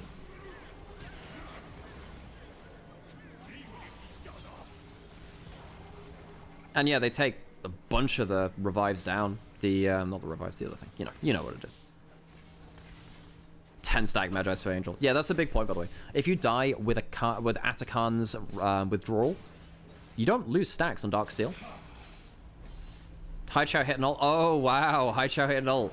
Guys, I hate to draw attention to it, but do you see any kill participation on any of these? 0, 0, 0, 0, 3 and 0, 0, 4 and 0. There is 1 kill on this team. And it is shared between jungle and top lane where they killed Galio after over-pushing early game. ZDC took that personally. And the game has gone to shit for LNG. 6-0-4 on the Akali. I'm trying to think who's really been the standout for me. ZDC, obviously, I think on the Galio has been so impactful. So impactful. God, it's a powerful Ashe as well now, isn't it? That Ashe. Not really much to talk about now for LNG, is there? Apart from, oh well, what are you going to do in Game 3? Anslin, thank you so much for the sub as well. I appreciate that. And thank you once again to everyone watching on Anivia. I'd like to give you guys a shout out. Because you're doing something new. Live videos. Oh, the spell shield! The spell shield was denied by the Nocturne ult, which allowed the arrow to land! That's such an underrated mechanic. Blow the Banshee's Veil with the proc of the darkness. The arrow lands. An EDG clean up to clean engaged by Edward Gaming, and LNG are left stunned. They've been left shell-shocked. A E away from a Nautilus hook will see Photic to safety, but where is safety? It's not under your towers. They have too much tank. They walk up again, and this hook will not be E'd away from EDG. This has been a much cleaner game for them. The last game was a bit of a fiesta, but they walked away with a win. Sure, they'll take that. This one, much more clean. Only 1 death for their team. LNG 0-2 in their home arena. This may be the worst split for LNG in an era. If they lose here, it matters for seeding next split. They'd go down to being a bottom pool team for the seeding for the next group stage in split 2 of LPL. Oh, LNG. Oh, LNG, how they've fallen. Hey, welcome back, everyone. My name's Nymaera. If you've been watching this stream and enjoying it, let us know. Let us know in the comments. Live on Twitch and on YouTube. I'm on Nivea's YouTube as well as watching these teams fight for pride. That pride is looking a little bit flimsy, though, for LNG, isn't it? For those of you that don't understand that interaction at the end, if Nocturne... So there was an incredible little play which happened at the end there, which is really fun from EDG. Azir had a Banshee spell. Yep. If, and this works in 2 cases, Twisted Fate and Nocturne. If they proc their ultimates, which affect vision, Twisted Fate gets vision of you, Nocturne denies your vision.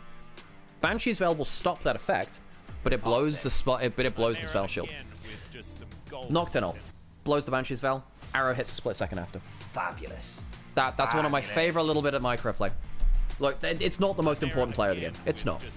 It's not, but it's really cool. Yes, I am back, Jezebella. Thank you. Oh, hey, how's it going, by the way? I'm not really here today. I'm sort of like hanging around, but my voice is a bit fried. Yeah, so Sam's been streaming on this channel for the last few days because I was away for the weekend. I was seeing Angie, and it was very cool, and I needed that, and it was very nice. I went to go touch some trees, folks. It was lovely. You went for walking. I saw a deer in a forest. It was really cool. That's cute. There you go. Normally that's an omen. See like a stag in a forest, like a whoa, no, it's a white stag. I mean, normally it's a good thing. Normally it's a good thing, yeah. But yeah. So tomorrow, Sam, if you can stand it, we'll do. I will absolutely do that. I was debating streaming this afternoon, but I think I will not to keep my voice alive. So I would normally stream after this, guys, but I personally am going to be. Is Sam casting Lost Returnes 13th of February? I am. You are?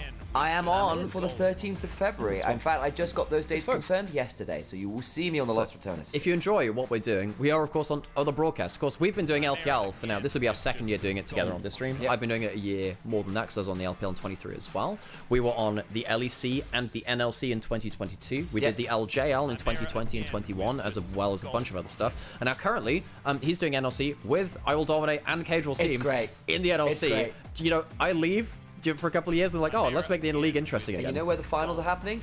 In our hometown. In our hometown. So it's in Nottingham. So folks, I'm not certain on this here because I'm not sure I'll be free. If you would like to meet us in person and also see potentially Cageral and I Will Dominate's teams play in the NLC finals, we'll see. Well, we'll see whether gets there, whether the SAT gets there, and Don Jake and the rest of it. The NLC finals is happening in Confetti Studios in Nottingham in England. Come say hey. Grew Genuinely. up 30 minutes away from that. We grew That's up home for us, yeah. that's home for us.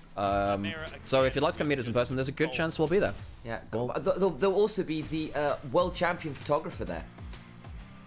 What? Grandma's going, yeah. Is she going to the fight? Yeah. Really? Yeah, she can bring a camera. Nice. There you go. So she's also the world so champion photographer right now, so there you go. Yeah, our hometown is Robin Hood's town. Yeah, it's a near show for us. But yeah, it's really cool to be able to meet up with you guys in the community. All across the world, I've had some great experiences meeting fans across the world. Meeting fans out in Xi'an in China for the 23 summer finals. For obviously in Dublin and Berlin when I've been around the places for my casting jobs. I've met people on the streets. I've met people in airports who've recognized my work. And look, I'm pretty recognizable because of the hair and other things, but it is really cool getting to meet people, and it's something which I really enjoy doing. We'll only come if Nymaera cosplays Ari. Look, if I'm getting a Victor cosplay, I will... Look, I'll think about it, okay? I'll think about it. Oh. So how to mark press? I don't know whether they will also be like, because they might also be co-streaming folks. I don't know whether they'll be on site. However, the players will be, I think. I know Don Jake will be there. I have no doubt Jake will be dragging a whole mega bus down from London. Like 16,912 kilometers from Nottingham. Jesus. Okay, yeah, that's worthy trip. A while. Worthy trip. Yeah. Look, if you come, we can give you great recommendations for foods. Is that for entertainment value? That's got to be like.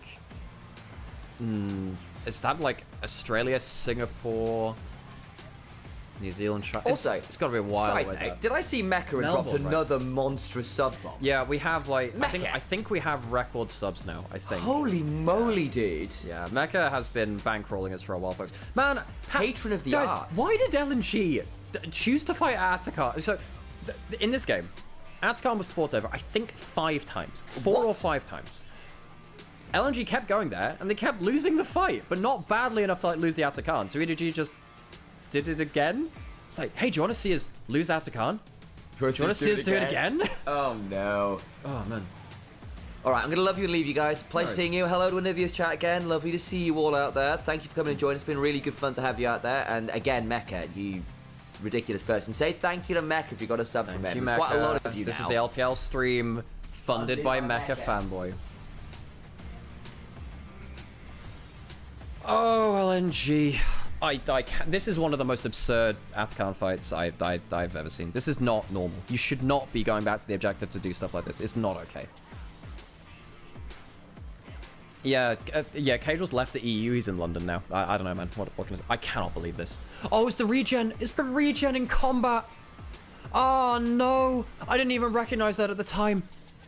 Folks, there is an attack pattern for Atakan. The attack pattern is as follows. You have swipe, shoot, swipe, heal. That is the attack pattern for Atakan. It swipes, it shoots out the orbs, it swipes and does the circle around it which heals. And just as he went to smite, it started healing. Healed for 175 because there were 3 people stood around it. Are you kidding me? Are you kidding me? This is not an okay game of League of Legends. This is not an okay game of League of Legends. For you and the LEC boys. Yeah? You and Vedius do a fake, like, WoW raid, but around Atakan. Like, learning the mechanics. Because obviously Vedius does Lost Ark a lot. And obviously Sam, Medic does, how much trouble will we get into for doing a parody of Pirate fleeing the fight? Oh my, do it. Genuinely do it. You heard it here, guys. Just drop Andy a message. Go, yo, I've got a kind of cool idea. Yeah, I didn't have mana. Yeah, yeah, could you imagine, like, Vedius and Medic bickering over that? Like, genuinely just let them go at it with, like, and give them just enough room to go off script to get really bickering in it. That might get us in a lot of trouble. It would be so I know that Atlas funny, memed about... I don't know enough about WoW to do this, but that's the reason you hand it to people who do, because I think the concept is solid. Just do it around Atakan and like the kind of like, yeah, that might get us in a lot of trouble. So we're getting a player of the game now. Who's our player of the game? Angel? Yeah, Angel was sick. Angel had a... Well, I maybe would have given it to the EDZ. Angel's a Carly, though.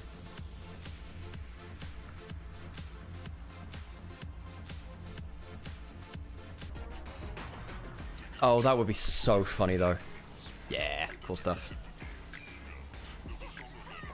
Angel did manage to get some really good dives. And the thing about Angel is that he didn't, you know, he survived his dives. Very hard to do that. Akali does not survive in pro play that often. I think that ZDZ was a more powerful champion. I think maybe you can argue that Angel played better because it's a more interactive champion. This was cool. He sees the angle where basically the front line's disintegrated, gives him a chance to get that kind of snap execution. Oh, and he did steal the Atakan. That's fair. Look at this. Look at this. Look at the healing. Look at it. Plus 94, 175. Oh my god, it gains like 200 HP. Guys, we have to learn the raid boss mechanics. We have to learn the raid boss mechanics. That is so sad to see, actually.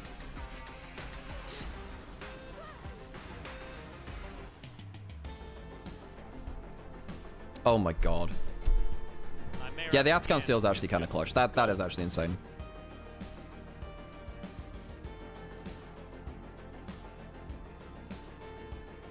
Nymaera again with Well, that was a game of all time. For who? Oh, the others went to top lane, 1 to 80 carry. Oh, 2 to 80 carry. 2 to 80 carry, 2 to top lane. I mean, Assume did play very well. Nymaera again with LolePros doesn't know about MMO's mechanics. Only Wonder does. Get him back. Yeah, maybe. Oh. Nymaera again with LNG should disband after this game. They don't deserve to play in LPL. It's a bad series for them. However, imagine you are playing against your home team in your home arena. You're already out. You know you're not playing well. Your mental will degrade very quickly at that point. It is very hard to play around that. Oh, JDG was fantastic last night. Did the JDG series? Great. Absolute cinema. Was it clean? No, I think that both supports struggled. I think that both Missing and Hung are... Okay, folks. Sam and I are going to do a LPL podcast soon. We were planning on doing it today. We haven't really got stuff in time for that. We are now thinking, I don't know, Thursday, Friday, something like that. Well, we're going to do an LPL podcast, folks, after one of our broadcast days. And one of the biggest things that we want to do is introduce... Who here watched Top Gear? Did you watch Top Gear, anyone? Because I grew up with a lot of Top Gear. One of my favorite parts of Top Gear... Oh, is it going to draft? Okay, we'll have to talk about that. Oh, no, we don't. I thought it was Top... I thought... But yeah, if you guys watch Top Gear, you know the cool wall? What we want to do is have the fraud wall. And you, as chatters, if you would like to, can use your channel points or other ways to nominate someone to be placed on the fraud wall.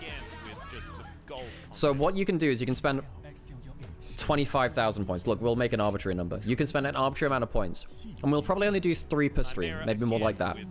To have a sliding scale of safe, fraud watch, and fraud. And we'll maybe we'll get some guests on. They can nominate some as well. We'll have a couple of things to chuck on the wall, and over time we'll build up the fraud wall. And if you disagree with where a player is, you can then spend your points to reassess where they should be. James May is the funnest of 3. James May is great. Yeah, I think James May is like, I've grown to appreciate his humor more and more as time went on. But dude, Top Gear was so much of my childhood. Anyway, so I wanted to do that. We put Alex and Sam on the fraud watch every team. If you want to, sure. But yeah, if people like, if people would like to interact with that, that's the thing which we'll do. We'll let you know when we're doing the podcast. It'll be sometime soon. It'll be after one of these broadcasts. So likely what we'll do this broadcast and we'll say, hey, we're doing the podcast today. And you'll stay after that if you'd like. LPL hate week every week. Hey, it's not hate week. It's just, you know, holding people accountable or something like that, right? Okay. Oh, let's just get the, No, let's turn this off. That's going to be DMCA'd, isn't it? Okay, folks. I'm going to go to the toilet real quick. Podcast on Twitch. It will be on Twitch, and then we'll re-upload on YouTube as well. I don't know whether we'll do it. Might have to cut a YouTube stream short and then rechange it to that. But yeah, we'll think about it. We need to sort some stuff out. But yes, it will be at minimum on live on Twitch and then broadcast on and then upload on YouTube.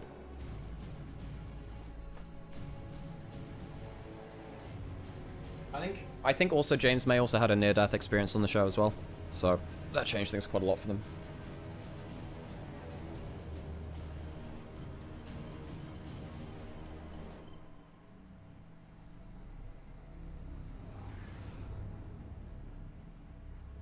Okay, folks, I gotta go real quick, and I'll be back shortly.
Well, looks like we're getting back here just in time, because I think we're about to get back into draft.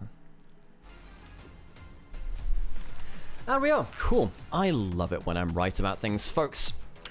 Game number 3. LNG have, look, game 1, probably should have won it. Game 2, had no rights to win, and they didn't. 0-2. LNG on the blue side again. Typical bans coming through. Poppy being banned away. What is that signal? Vi currently unbanned. Vi is very good champion for Weiwei too.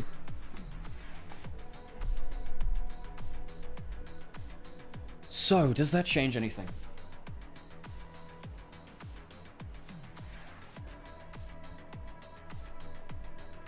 Elise banned away. Well, I suppose we are starting to really affect our champion pools. Rakan seems like a pretty obvious champion that's still up and available for the support role.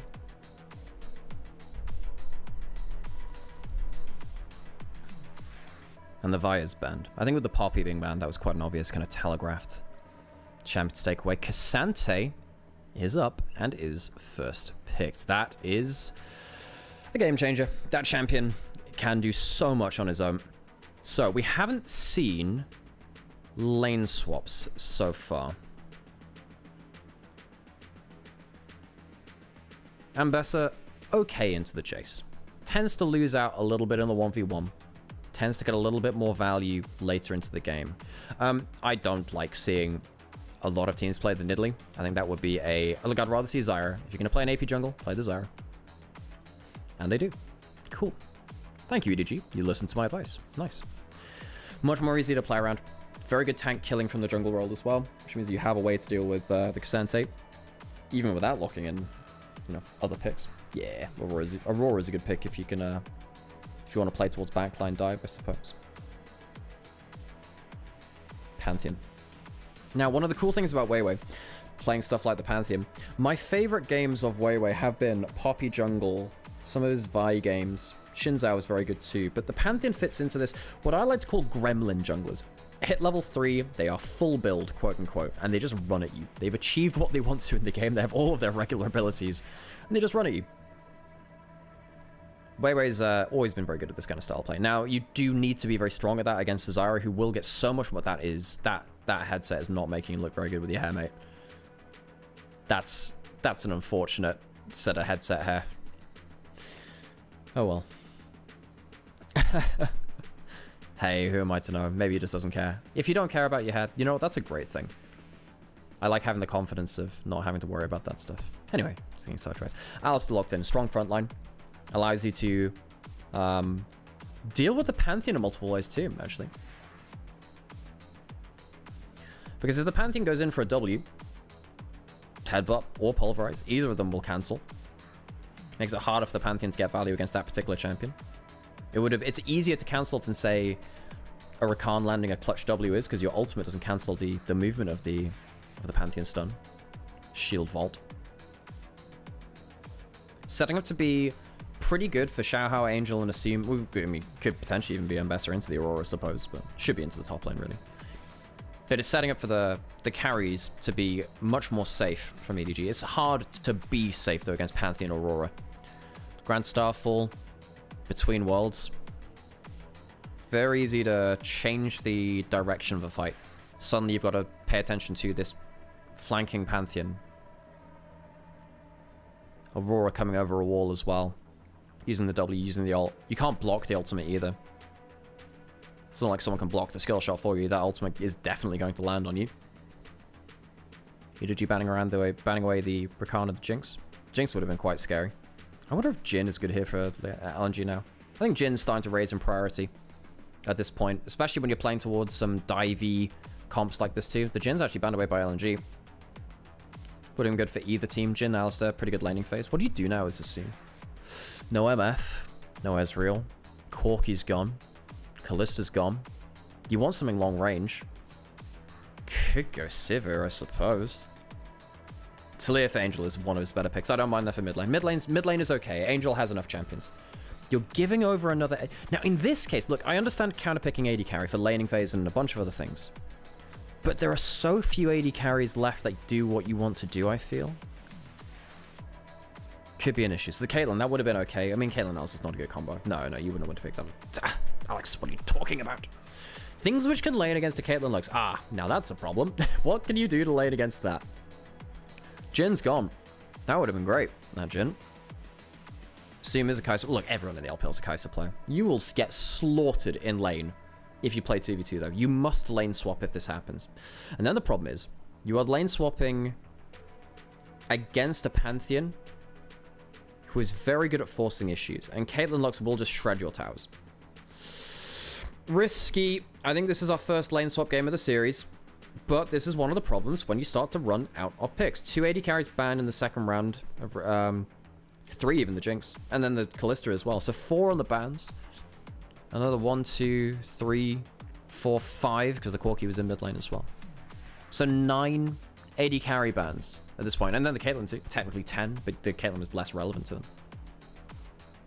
I think LNG come away with a much better set of lanes. I think they come away forcing EDG to potentially lane swap, whilst also EDG don't have the best tools to play level 1 with. I am quite worried here for LNG. EDG, rather. That being said, LNG haven't pulled off their comps before. I think LNG's early games have been better. It's mainly been around the objectives and the team fights, but things have fallen apart for them.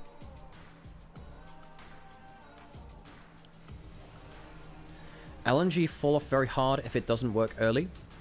I don't think they fall off very hard. I think Pantheon, Auroras, and Cassante all scale quite well, actually. And I know it's weird to say that, oh, does Pantheon scale well? Right now, he does with the current build.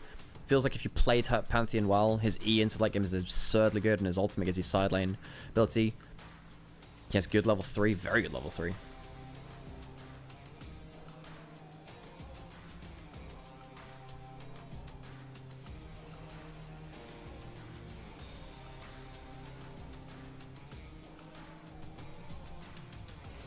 Kate doesn't fall off, she becomes obscene. I think that later into the game, Caitlyn can struggle into this kind of comp where you have a Talia, because I mean, we've talked about the way that LNG can change the direction of the fights. Of course, EDG can do the same. Ambessa versus Caitlyn, a matchup made in Arcane.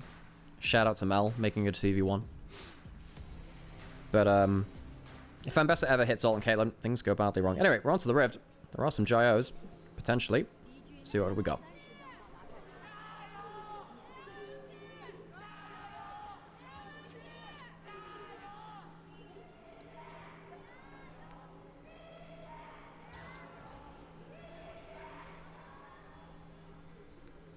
Oh, I yawned a bit there.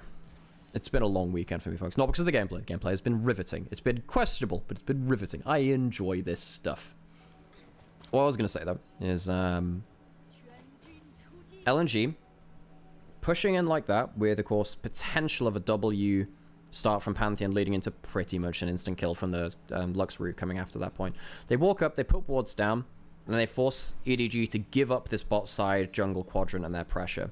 Means that EDG potentially don't get to lane swap in the way that they would like to. Maybe it means that they're starting in a different way.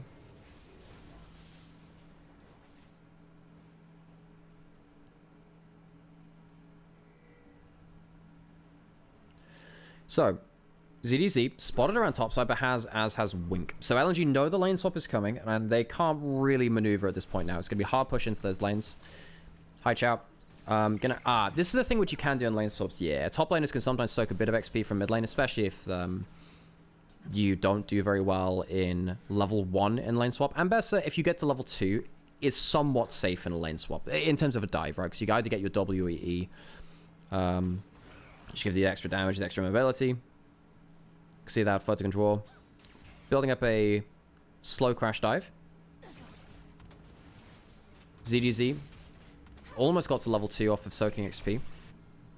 Angel, as well, hits a milestone. A historic player here.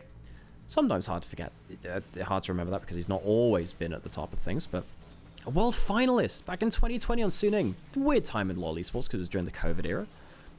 But he's been around for a while. And stuff like his Azir and his LeBlanc and his Akali have been timeless. Won that game in the Akali just last time. Dive coming through onto Zika potentially, who doesn't stay under turret. Sees that there's a 4-man. EW, very good defensive stats. ZDZ joining the dive. But now you're giving Caitlyn chance to hit this bot tower. So, who this benefits for EDG is Assume and Wink. That laning phase is unplayable against the Caitlyn Lux early on. So you are escaping the first few levels. This has been a huge thing for Alistar and for Kai'Sa. It's one of the reasons we see more of them. Lane swaps allow you to survive. However, Caitlyn is very good at killing turrets because her headshot procs on towers. And their wave clear is very good here. They don't have to worry about spending lots of time clearing out the wave. ZDZ hitting that turret, so he's getting some gold from the plate. He's sharing some XP. After we get back into normal lanes, someone in chat remind me to check on XP. Because we're going to see that Hai Chao has more XP than Angel because Angel gave some XP to ZDZ. Currently, the top lane is even in XP. Bot lane's slightly in favor of Photic, and the plates will be easier there too. EDG, making sure that Assume can survive. That's the big thing. However, look, you're against the Caitlyn Lux, and as you were saying, Caitlyn very, very good at killing towers. Zika actually gets himself some XP from this too, but the headshot proccing towers is why. Look, Caitlyn can sometimes take turrets in her own lane in a regular laning phase by 10 minutes. If you're like Gumayushi, he can take turrets like at 10 minutes. We've seen him do that before. He's one of the best Caitlyn players in history. Demolish coming through for Zika. And now teleport coming through from ZDZ. So not the full tower being taken, but 4 plates taken as opposed to 2 on the top side for EDG. So EDG, they knew they were giving up the gold, and I really want to talk about this too. I mean, you've probably heard this before too much. Lane swaps are not about getting a gold advantage. Initially, they sometimes were. And in fact, a lot of the time they were. We're like, oh, we can get the first turret. Oh, we can get gold here and just funnel everything onto an AD carrier or whatever. Nowadays, it's much less about the actual gold. And I think around MSI, some people thought that we'd gotten rid of lane swaps. No, that's not the case. Because even if you fall behind in gold, not dying in lane and not being down 20 CS on Kai'Sa versus Caitlyn is already good. Like, in what world, folks, would you normally expect this to happen here? Slight gold advantage, but 5 minutes into the game, even enough in CS. That's not a problem, folks. That's not actually a problem. Are lane swaps still common, or is it more rare? It's very common right now. Very common. I don't know exactly what the percentage is, but I would say that half the games worldwide have lane swaps, maybe.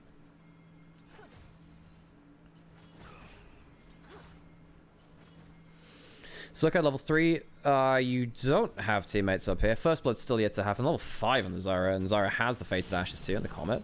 Does he hit the roots? No. Zika doesn't know. This is a scary thing though. Yeah, this is actually quite scary. So, did say this before.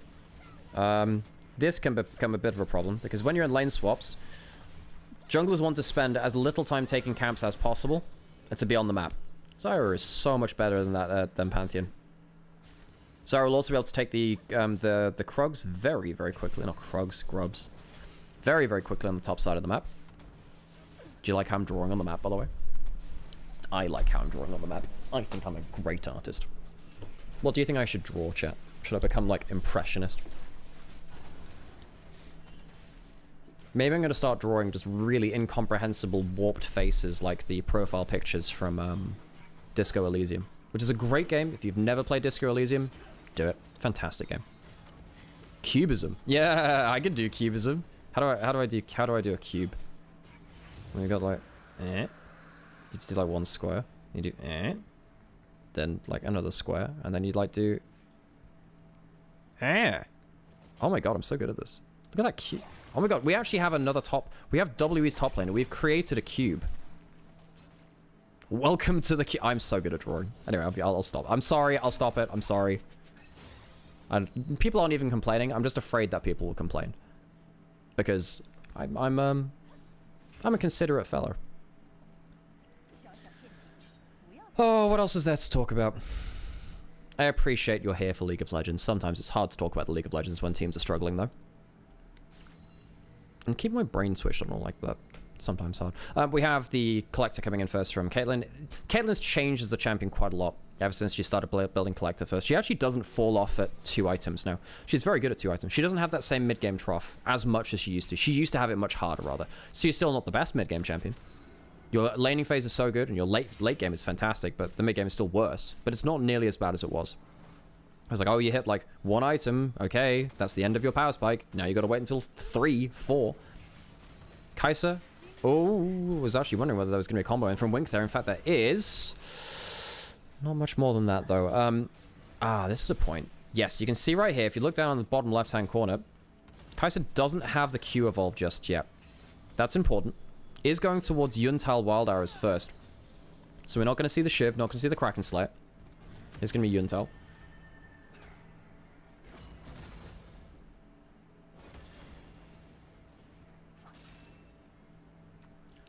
Oh, I didn't know that, Mecca. Really? I knew that Disco Elysium had like a lot of stuff happening in terms of the company forcing out the original creators and then not treating them well. I didn't realize it had gotten that bad though, to the point where like they put on the Internet Archive and they had to. Ugh, that's bad. Nasty. Oh my god, Noah, do you really think we're seeing Voracious Atacon? 0 kills in 9 minutes? Oof. You know, we might have seen that in that one game between BLG and Weibo last split. It was the upper bracket, so it wasn't the finals. It was upper bracket. I think it was game 3. 2 kills a minute. One of the most fun games I have ever cast. Someone's asking chat, how is LNG losing 1,000 gold down with an early game comp? Because EDG have escaped their lanes. You don't have... This was not a laning phase. getting 300 gold from Caitlyn is not great. And then suddenly, you know, Zucker's been forced away from tower a lot. ZDZ got a lot of early gold. Zyra gets to farm like a... Bad words. It's not great though, is it? Oh my god, Angie! 5 gifts. Thank you, Angie. You are so kind. 5 gift bomb. People have been very, very generous today, both across all of our channels on YouTube and on Twitch. And you know, folks, look, I know that some people are here and they're going to be annoyed that their team is losing. By the way, we do have new emotes in the Twitch chat as well, if you'd like to support your teams with their own flavor of emote here. Every single team has one. But yeah, it's been really cool seeing that support to keep us doing what we're doing and form a little bit of an LPL community. The LPL is such a wonderful region. I've spent years of my life now dedicating that towards the LPL, and many others have too. It's really cool to link up with you, the fans, people who are interested in the league, or people who are newcomers and may one day be fans.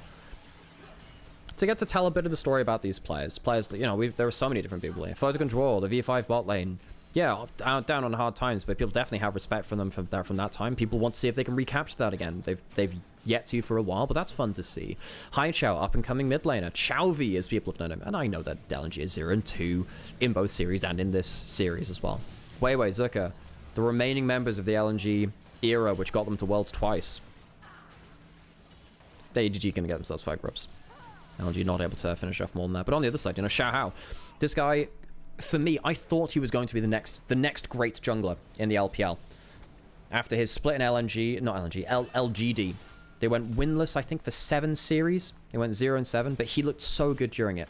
They finally won 1 series, and he broke down on stage. He cried after they were already mathematically eliminated. They were 0 and 7. And he carried them to a win. And that was one of my favorite LPL moments. Yeah, and it was, you know, a team that was out. A team that had nothing really to fight for besides pride. That was really cool to see. Who else? I mean, ZDZ, he's been with Xiaohao. Xiaohao and ZDZ, they've come as a pair for a long time. LGD, Weibo, they've joined each other across so many of their teams now. Angel, we've talked about him, Worlds finalist, Suning, all-pro mid laner. His father died last year. He took some games off and the whole community rallied in support of him. That was a very emotional time for him. Zoom and Wink, they've been journeymen across different teams too. Wink went from IG to a bunch of other teams. Wink and Arn were really the duo, which finally splits apart. Wink and Arn. Arn not having a team that split, very strange to me. And Assume, player that was on Rare Atom, the player which he was, you know what? Assume was one of he was in the first LPL game I ever cast. That was LGD versus Rare Atom. Xiaohao would have been in that game too. Xiaohao and Assume were on opposite sides of that first matchup I ever saw in terms of my 23 spring. First LPL game I ever cast. Can LNG still win?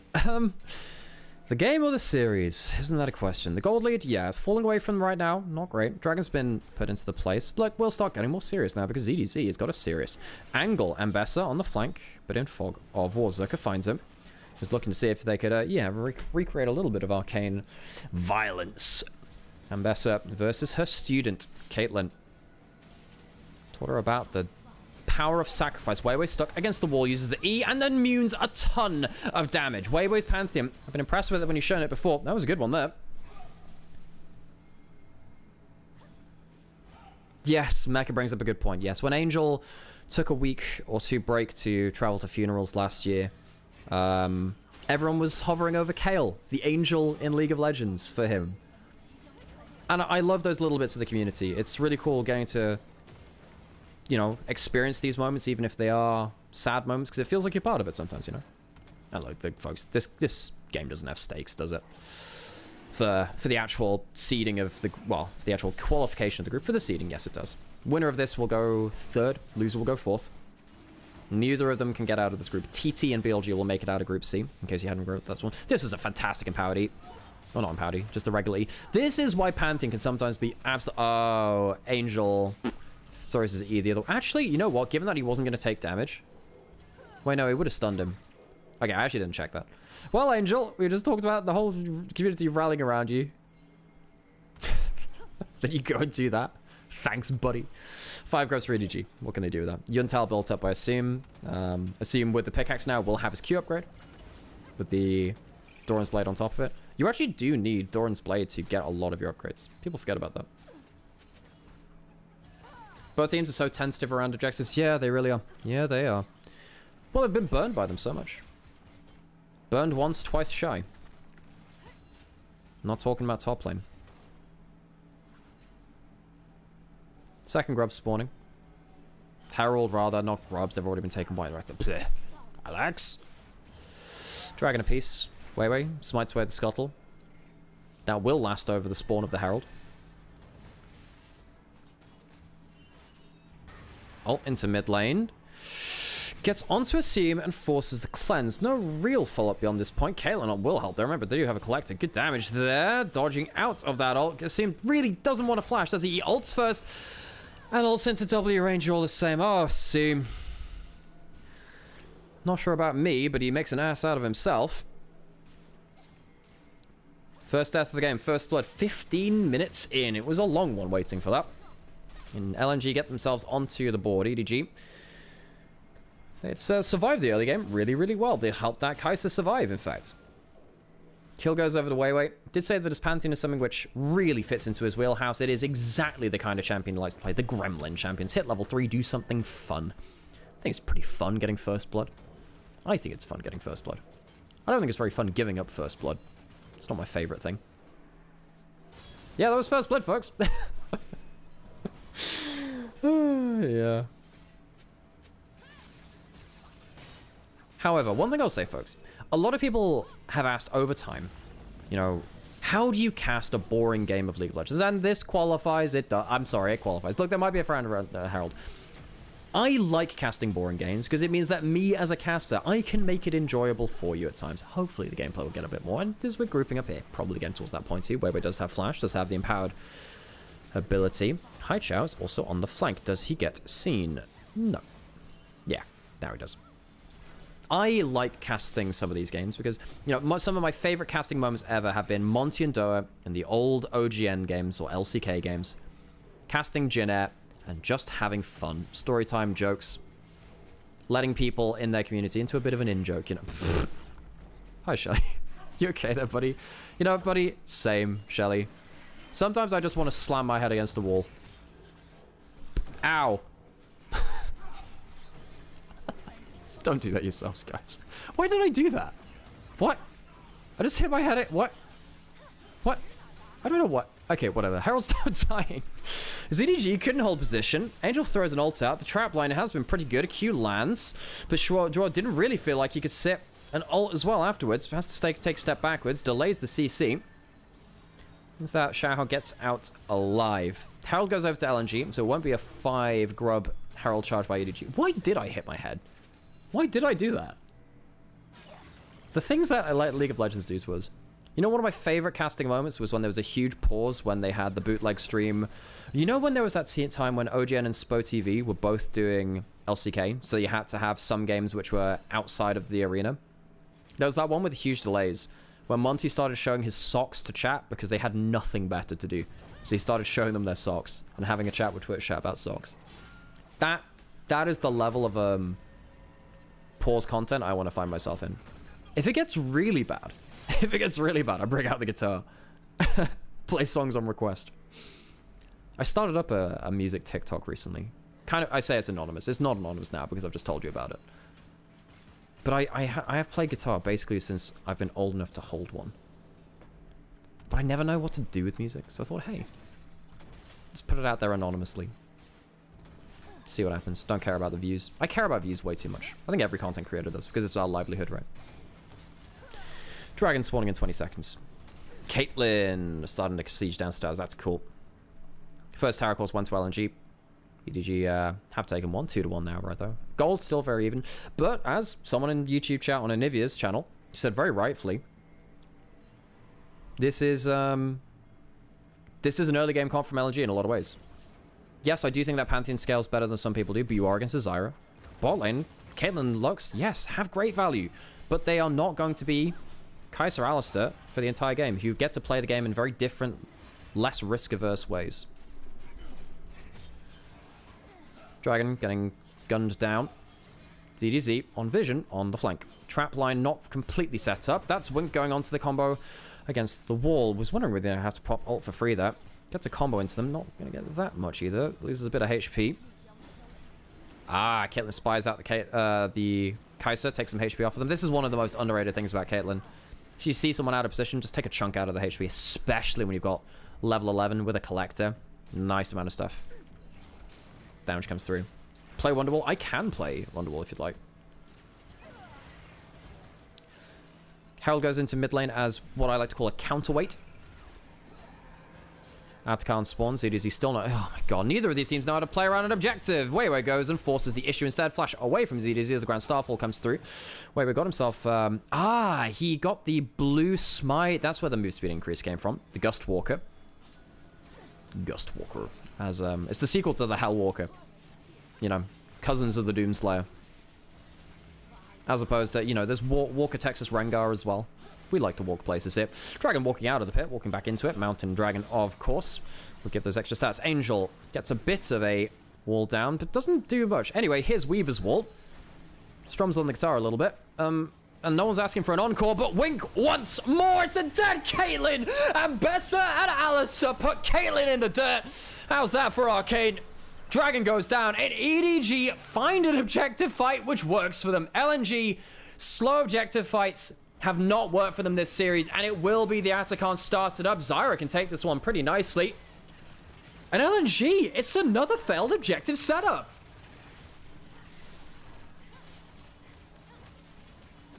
Atakan going down. EDG, don't have to worry about a Baron response. Baron hasn't spawned yet. LNG, what are these objective setups? They have been really below the caliber of an organization such as LNG. I suppose their objective setups have never been their specialty. Even last year when they had a much more strong paper on roster. It's one of the things they struggled with the most. As a premier enjoyer of bad League of Legends, these objective setups are not Dignitas Renegades, but they aren't super far off. My favorite game for that was Sengoku Burning Core. I think it was 2021 as well. Watch a replay of this again. Yes, it's nice. Oh, Caitlyn. Publicly executed as they stop for a Q. Alternate ending to Arcane. Oh, so close in the show, but hey, won't go any deeper into spoilers. First death of the game. Caitlyn, only 200 gold ahead at the 22-minute mark. Yeah, not exactly where you want to be as that champion, is it? I left for 30 seconds, they got Atakan. Yeah, it was a slow objective setup. Then Photic stopped for a Q. Self-CC'd himself. Alistair and Bessa, dead. Black Cleaver built up by ZDZ. Not even going towards the Eclipse, actually, first item. Probably going for that next. Could be Shojin, I suppose. Finally getting able to hit turret's top side. But, of course, EDG... have that thing. Oh my god, I just realized we still don't have feats of strength 23 minutes in because no one's got 3 kills on their team. Jesus Christ. Tower's being taken across the board. Real trade, but of course, you have 5 grubs for EDG. Angel was on a bit of a solo mission. Where is he? Angel, I mean, he has Atakan. Maybe that's the play. Just say, well, use the HP. Look for a fight. 40 seconds left on that. I guess he does force the issue.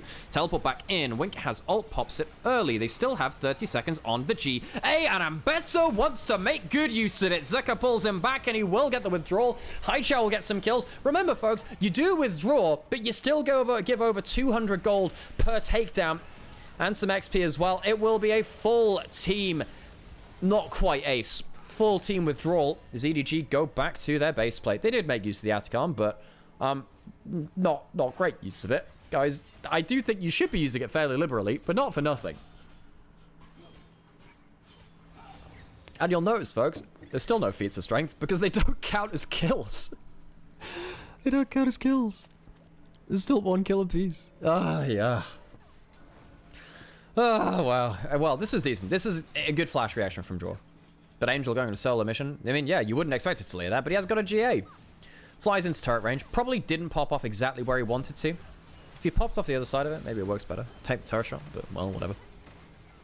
Not enough follow-up. Look, I appreciate looking for a play. I don't mind using the ult to force something. Got the flash out of Caitlyn. That's good. And now suddenly, Alistar flash combo potentially just ends your game. Photic uses his barrier. Heal comes from the Lux, the shield as well. Keeps him alive, but... Okay, you know what? I'm going to retract my statement a little bit. Look, it's not the best use of an Atacon, of course. Getting all summoners away from the Caitlyn Lux, that's value. That is value. And they do get themselves a bunch of turrets as well. They get bot lane turrets, they get mid lane turret, and the summoners away from the Caitlyn and the Lux, great. Because now Wink, next time his flash is up, and it will be up sooner than that bot lane. Or, of course, EDZ, if he wants to go for a big public execution. Very hard now to escape that. There's a Shirelia's on Lux, which will make it easier to walk out of the public execution, but if any CC lands, good luck to that bot lane. Are we getting any sort of big play here? Ult misses from ZDZ, flashes away, uses the Eclipse. Aurora gets the ult. That's a lot of damage, and I'm sorry, Ambassador. This Wolf looks like they are going to be rejoining Kindred. Weiwei gets a kill. Second kill of the game. Baron started up on top side, though. Xiaohao uses his ultimate. There's no ult. Weiwei doesn't have his ult. Big ult coming through from Photic. Baron goes down. Will this be the third kill? Assumed lives! And it will not be the feats of strength for LNG. 2-2. EDG lose Ambassador on the bot side, but take down the Baron on the top side and even up the kill score. LNG, I don't mind them looking for that. I don't mind them looking at that play, but if you're taking that a little bit later, maybe you can get that ultimate from Weiwei to rebalance the map. They couldn't do so, and LNG really struggling to play the map. Really struggling to play the map. It looks like they're so unsure of where they're meant to be, of the timings. This is one of the bonuses of having stuff like the Kai'Sa semi-global and also Zyra being able to just take objectives so quickly. If the enemy team is unsure, Zyra forces the issue, and if you're out of position, well, you've lost the objective. Dragon goes down now as well. 2 Mountain Dragons, that extra resist. Very, very nice, especially with Terminus from Terminus coming through from the Kai'Sa build. Quick rush, we saw the Zyra ult be used onto that to increase the plants. Feed Miss Seymour. That's a quote from Little Shop of Horrors. About a plant which gets really big by eating people. Anyway, if you haven't seen that, it's funny. It's a musical, weirdly too. Suddenly Seymour, just randomly popping out on screen. It was good though. I liked that film. Well, EDG very much in control now. And my problem is now, even if LNG get themselves a big win, all of their lanes are going to get pushed in. They don't have a soul point. They should still have a lead. They are behind with an early game comp. And I think they scale better than some early game comps. You know, like I said, the Aurora is nasty as hell. Aurora is not a fair champion right now. But still, even then, you win one fight, it just puts you back to like where you maybe should have been, and the EDG's comp is still fine, and they still have the dragons, and they have 5 grubs. They have the objective bounties, you know, the objective everything. Feats of strength Feats of strength still haven't been claimed, by the way. 27.5 minutes in, we still don't have feats of strength. One more kill for either team will do it. Maybe that's what we're fighting for now. Feats of strength, 28 minutes into the game. Can we make it to 30 minutes? Get a kill every 10 minutes. And get our latest pro feats of strength. It has to be, right? Yeah, surely it has to be. I think this will be our record-breaking feats of strength. Surely it has to be. Ult across. Teleport coming back in. Is this it? Can LNG get themselves the pride victory for that? Big ult used onto Zika to delay him. Not really much beyond that point. Wink. Zika. Who dies first? Who gets the feats of strength? Well, Alice is going in, but the ultimate is running out. Can LNG get it? They can! LNG might lose the game, but they get themselves 28-minute feats of strength. The latest I have ever seen in pro play. EDG, they lose themselves their support after LNG teleport behind them as they pushed in. LNG get 1 kill, and they get out. Did that just say Kate is kill Kate? I think what that said is Kate has claimed the martial feat of strength. So when you get the 3 kills, there's whichever champion achieved it gets their name at the top of the thing saying they got the feat of strength. That should be what it is. But given that it's in Mandarin, I only know that by you know, association to English. It did start the push as well. Yes, it did. Yeah, one of the classic ways to beat a siege, teleport behind it. In fact, that was the way that G2 continually punished T1 back in 2019. Or SKT back then, before they changed over. Was that before they changed over? Can't remember. T1 would get Baron. G2 would set up the map, put flanking wards. They'd push in to try and use that Baron. They'd go 1-3-1 instead of 1-4. G2 would kill the one person, or the 3-man unit. That was the real season where we learned that you can't 1-3-1 with Baron. Not if the other team is very good at engaging. 1-3-1 with Baron is very, very hard to pull off because you just get engaged on as the 1-man unit or the 3-man unit. Very, very hard to play after that. And your Baron buff just falls apart.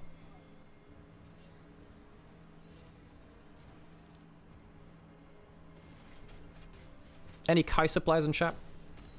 Any thoughts on the build? I know Kai'Sa has a lot of different builds. I saw there was an Essence Reaver build recently too with WMAX. We do have a fight coming in. Assume, oh, he's missed the WR though. It doesn't matter about build if you're missing your skill shots. Assume goes in. Assume is still alive though and gets the kill on Aurora. Who cares about the W, I suppose? Well, you play around the Kai'Sa, you get Plasma on someone, you press your W to start the animation, you press your R key to reposition where the W is coming out. You kind of use it. You know how you can do like a charm flash on Ahri? Do that with the Kai'Sa ult instead. Missed that though. He's looked a little bit awkward after that. Footzik with the Collector so nearly gets the kill, but instead puts themselves out of position. Fotzik's photons are no more. He is unseen, put into the death realm. Kai'Sa will die, but at what cost? LNG, it has been a dark night full of terrors for them this split. They have a single game win in split 1 of LPL, and it looks like it is going to remain that way. EDG, significant advantages across the board. 5 grubs. No Baron this time, but they will break the base and take down the mid lane inhibitor turret. EDG, I'm not going to say it's been a great split for them either, but it has been better than LNG's, and they're proving that here comprehensively. It's LNG in their home arena have to suffer a galling defeat. Assume dodges out on that net. And here, right, so you start the W animation. Misjudges it a little bit. Maybe the Shirelia's scaring me a little bit much. Lucky to get out of this one. Very lucky to get out of that one. Hi, Chow. It's a bad mistake. I don't think he really wanted to take that. Goes onto the Zyra ult. As he flips, you know, like the Asteroids arcade game. Off one screen. On the other side. Photic tries to get one comeback kill. Puts himself out of position. So close. A little bit more. Collector would have gone for the execute. 5% of your remaining HP, I believe it is nowadays. Oh, and the empowered Q range. Nasty.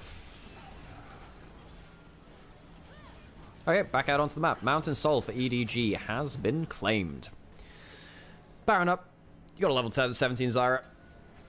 Very important actually for that late game because you often max E second for the root duration. Depends actually. Sometimes you do go for, I mean, okay, if you're going support Zyra, you often go E max, E, and then you go EW, or you max between Q and W later on. If you're in jungle, you go for Q max, it's better DPS. But then sometimes your W goes down a little bit later. But when you get to late game though, your seed cooldown is really, really important. Because you get to just spawn a ton of them. And that's where a lot of your DPS comes to for objectives like this. Xiao Hao, I haven't said Xiao Hao for a while. Angel. His walls have been pretty... walls have typically been pretty impressive. Don't know, actually, if he bumped himself off of that one somehow. ZDC on the flank. And, well, you know, you got a Zyra. We didn't talk about that. Max level does really, really help getting towards seed cooldown. Helps you take down Baron like that. ZDC still has ultimate. He's really tanky right now, too. And the damage hasn't really been turned around. Redemption comes through. The Ignite's still on, though, so reduces a bit of that. And the Lux has done nothing. This Lux has done so little. And it's Haichao. Bunny with myxomatosis has been put down. EDG gone hunting, come back with hair for dinner. LNG, they can have bunnies or chillin', it doesn't matter. They do not have nexuses. They've taken one nexus in the entirety of split 1. EDG had the same against TT, but they will be able to take the series here against LNG in their home arena. EDG, they will not qualify through this series, but they will at least not be last. GG to EDG, 3-1 against LNG Esports.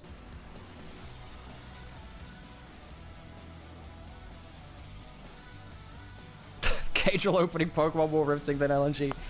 Hey, that's sometimes what you get. Hello, everyone. Hi, my name's Nymaera. I hope you've been enjoying our coverage of the LPL today. We'll stick around for our MVPs and stuff like that. Thank you so much for the gift subs, by the way, If you have followed, if you have liked on YouTube, if you're watching on Anivia or on the highlights as well, or anything like that, this means a lot to us that you're supporting us. There is no official LPL broadcast anymore, so streams like this, we fill the gap where we get to follow teams like EDG and LNG, even in their darkest days, to see where their stories lead. 3-0. 3-0. Yeah. Oopsies. Yeah. Oopsies. Yeah. Okay, well, that's going to make itself to the chart. That's going to make its way onto the... That's going to make... Yeah, I think maybe I just 3-0'd myself with that one. Why isn't there an official LPL broadcast anymore? Because it costs too much money. I have opinions about that, obviously.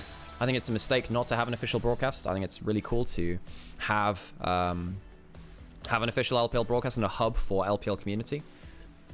But yeah, no, broadcasts, they cost money, and that was not money which wanted to be put aside. So anyway, folks, this is what you've got. You've got me with a microphone in my bedroom, and you've got my brother next door who will help us cover things as well. Sometimes you get both of us together, but yeah. Is LNG even considered favorites for this game? I don't necessarily think that either of these teams came in favorites. It's a hard-looking one. It's hard to really determine who is a favorite for this. But yes, if you enjoyed the coverage of this, please follow on Twitch TV /Nymaera_, or on YouTube, Alex Nymaera Hapgood, or if you're on Onivia as well, drop your likes there as well. Am I live streaming it? Yes, so there is no extra game after this one. This is the only series we have here today. But yes, every LPL series we will cover when we can. There might be some odd cases where we're not free, not available, but we should be around for every LPL series that we can, hopefully. Hopefully. But yeah, I hope you've been enjoying this. We'll wait around for the MVP, and then we'll raid you over to someone else to give them a bit of love. But thank you everyone for joining. Obviously, it's very sad for LNG fans. It's been a difficult time for them, a very difficult split. There's no hiding that. I don't think anyone is hiding that. However, look, it's difficult, folks. It's very difficult. LNG, one of my favorite teams ever. Actually, I really like watching this. I really like watching this team and how they've. Yeah, if I can't do it, because folks, I have LEC to do. And I have a life to live as well. I won't be able to do everything. Hopefully, we'll be able to do as much as we can. But yeah, between the both of us, and by the way, by supporting this channel, you are helping support both of us. You know, aspiring casters. I say I'm an aspiring caster. We are casters, but you know, casters who are in a weird spot because the esports winter has hit us all pretty hard. Snake esports is better. Snake was great. Yes, and if you, yeah, we will be doing this. We don't know what the long-term plan for Premium. If you, I'll see what I can do with that. I don't know whether any of the mods can add them too. I'm actually not sure about that. Amber might be able to do the 7 TV modes. I'm not sure. But yes, we're not sure what the long-term plans of streaming on Onivia is because there are some issues with copyrights around some of the tracks being used in this. However, if you guys are enjoying it and the views tend to be good, we'll keep doing it. You know, as long as it, you know, for me, I'm going to be streaming this anyway. It'll be on my YouTube. It'll be on my Twitch. We'll see whether that goes any further. We'll see if we can get sponsors for the streams as well, because we'll need to get a good idea of numbers. We're going to leave it a week or so maybe and look for numbers on that and see if anyone wants to sponsor a stream like this to help bring you guys this kind of content. Follow these teams. Hi, Christina, by the way. She's great. I really like her. Got to work with her on LPL English back in 2023. Is a yellow minion? Yeah, you do that. Look, as long as it's like a not... Look, as long as it's not... I don't mind what you add to 7TV. That's fine. You do what you want there. Just add whatever. Just spam all the 7TV emotes you want. But, yeah. And we wait for our MVP. And we'll see what happens after that. Who do I think is going to get the MVP? Well, I guess... Well, this is the post-game stats. I mean, I think Wink had a really good game. I think ZDZ had a very good game. They were the ones that got the pick onto Photic. Xiaohao was solid on the Zyra. I think it's either CDZ or Wink. I might give it to Wink, you know. That pick onto Caitlyn, punishing her as she sat down for a Q, very, very important. Angel's walls were also pretty good. I give it to Wink, though, for me. Oh, but that's okay. At least it's all caps, lol. Oh my god, the 7TV almost bad. We're the MVPs for watching this trash LNG game. Yeah. Well, look, if you don't accept LNG, if you can't handle LNG at their last place in group stage, you don't deserve them at their 5-game finals in summer 23. I'm just saying.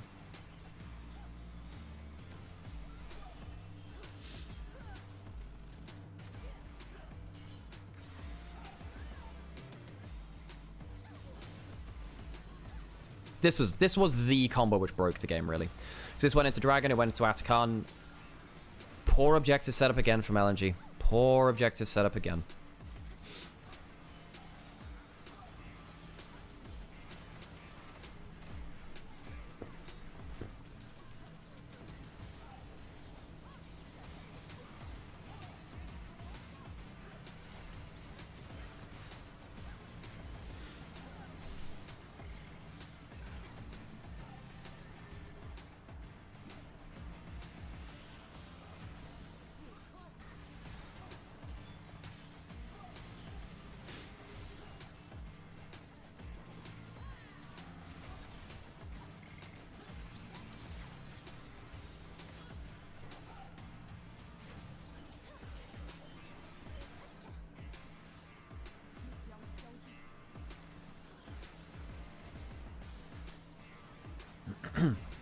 Yeah, LNG is leaning esports, who also do a lot of the uniforms for, they do the uniforms and the shoes and stuff like that for LPL. Oh, Zika.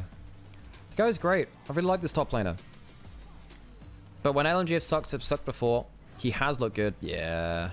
Yeah, observers, you focus on that. We've called that out too. Come on, assume. You can do better than that. This also wasn't great from Hydra. I don't know what that... That was a great flash knockup from Wink, actually. Man, yeah, Wink's my MVP. He's my MVP.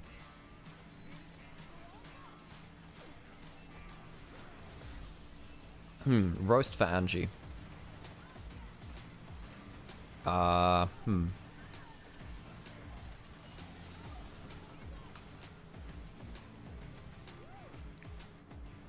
mean, Assume can miss Kai'Sa W's, but at least he knows how to build Varus Angie. If I... It's like, I'm glad that Collector makes you happy, Angie, but please don't build it on Varus. Playing an ARM with Angie the other day, and it's like, why have you got Collector and Varus?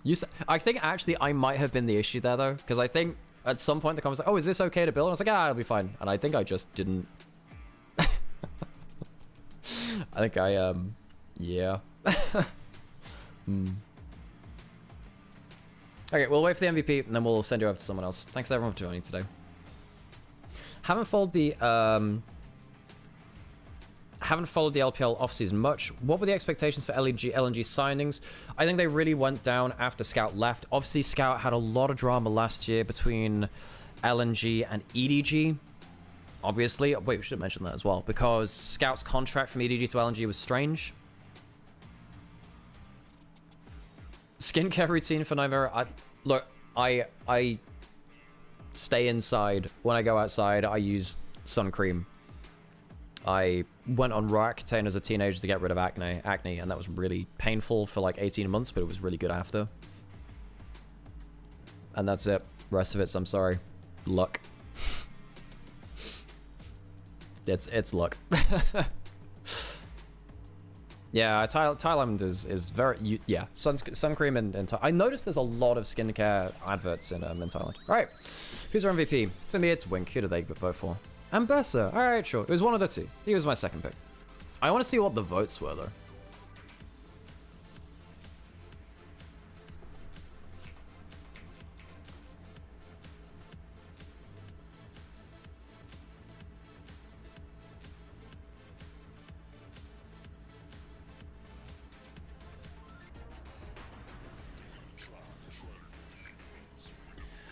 Alright, folks. Well, I'm going to find someone to raid you guys over to. Thank you so much for joining, everyone. Of course, it means an awful lot to us. It means an awful lot.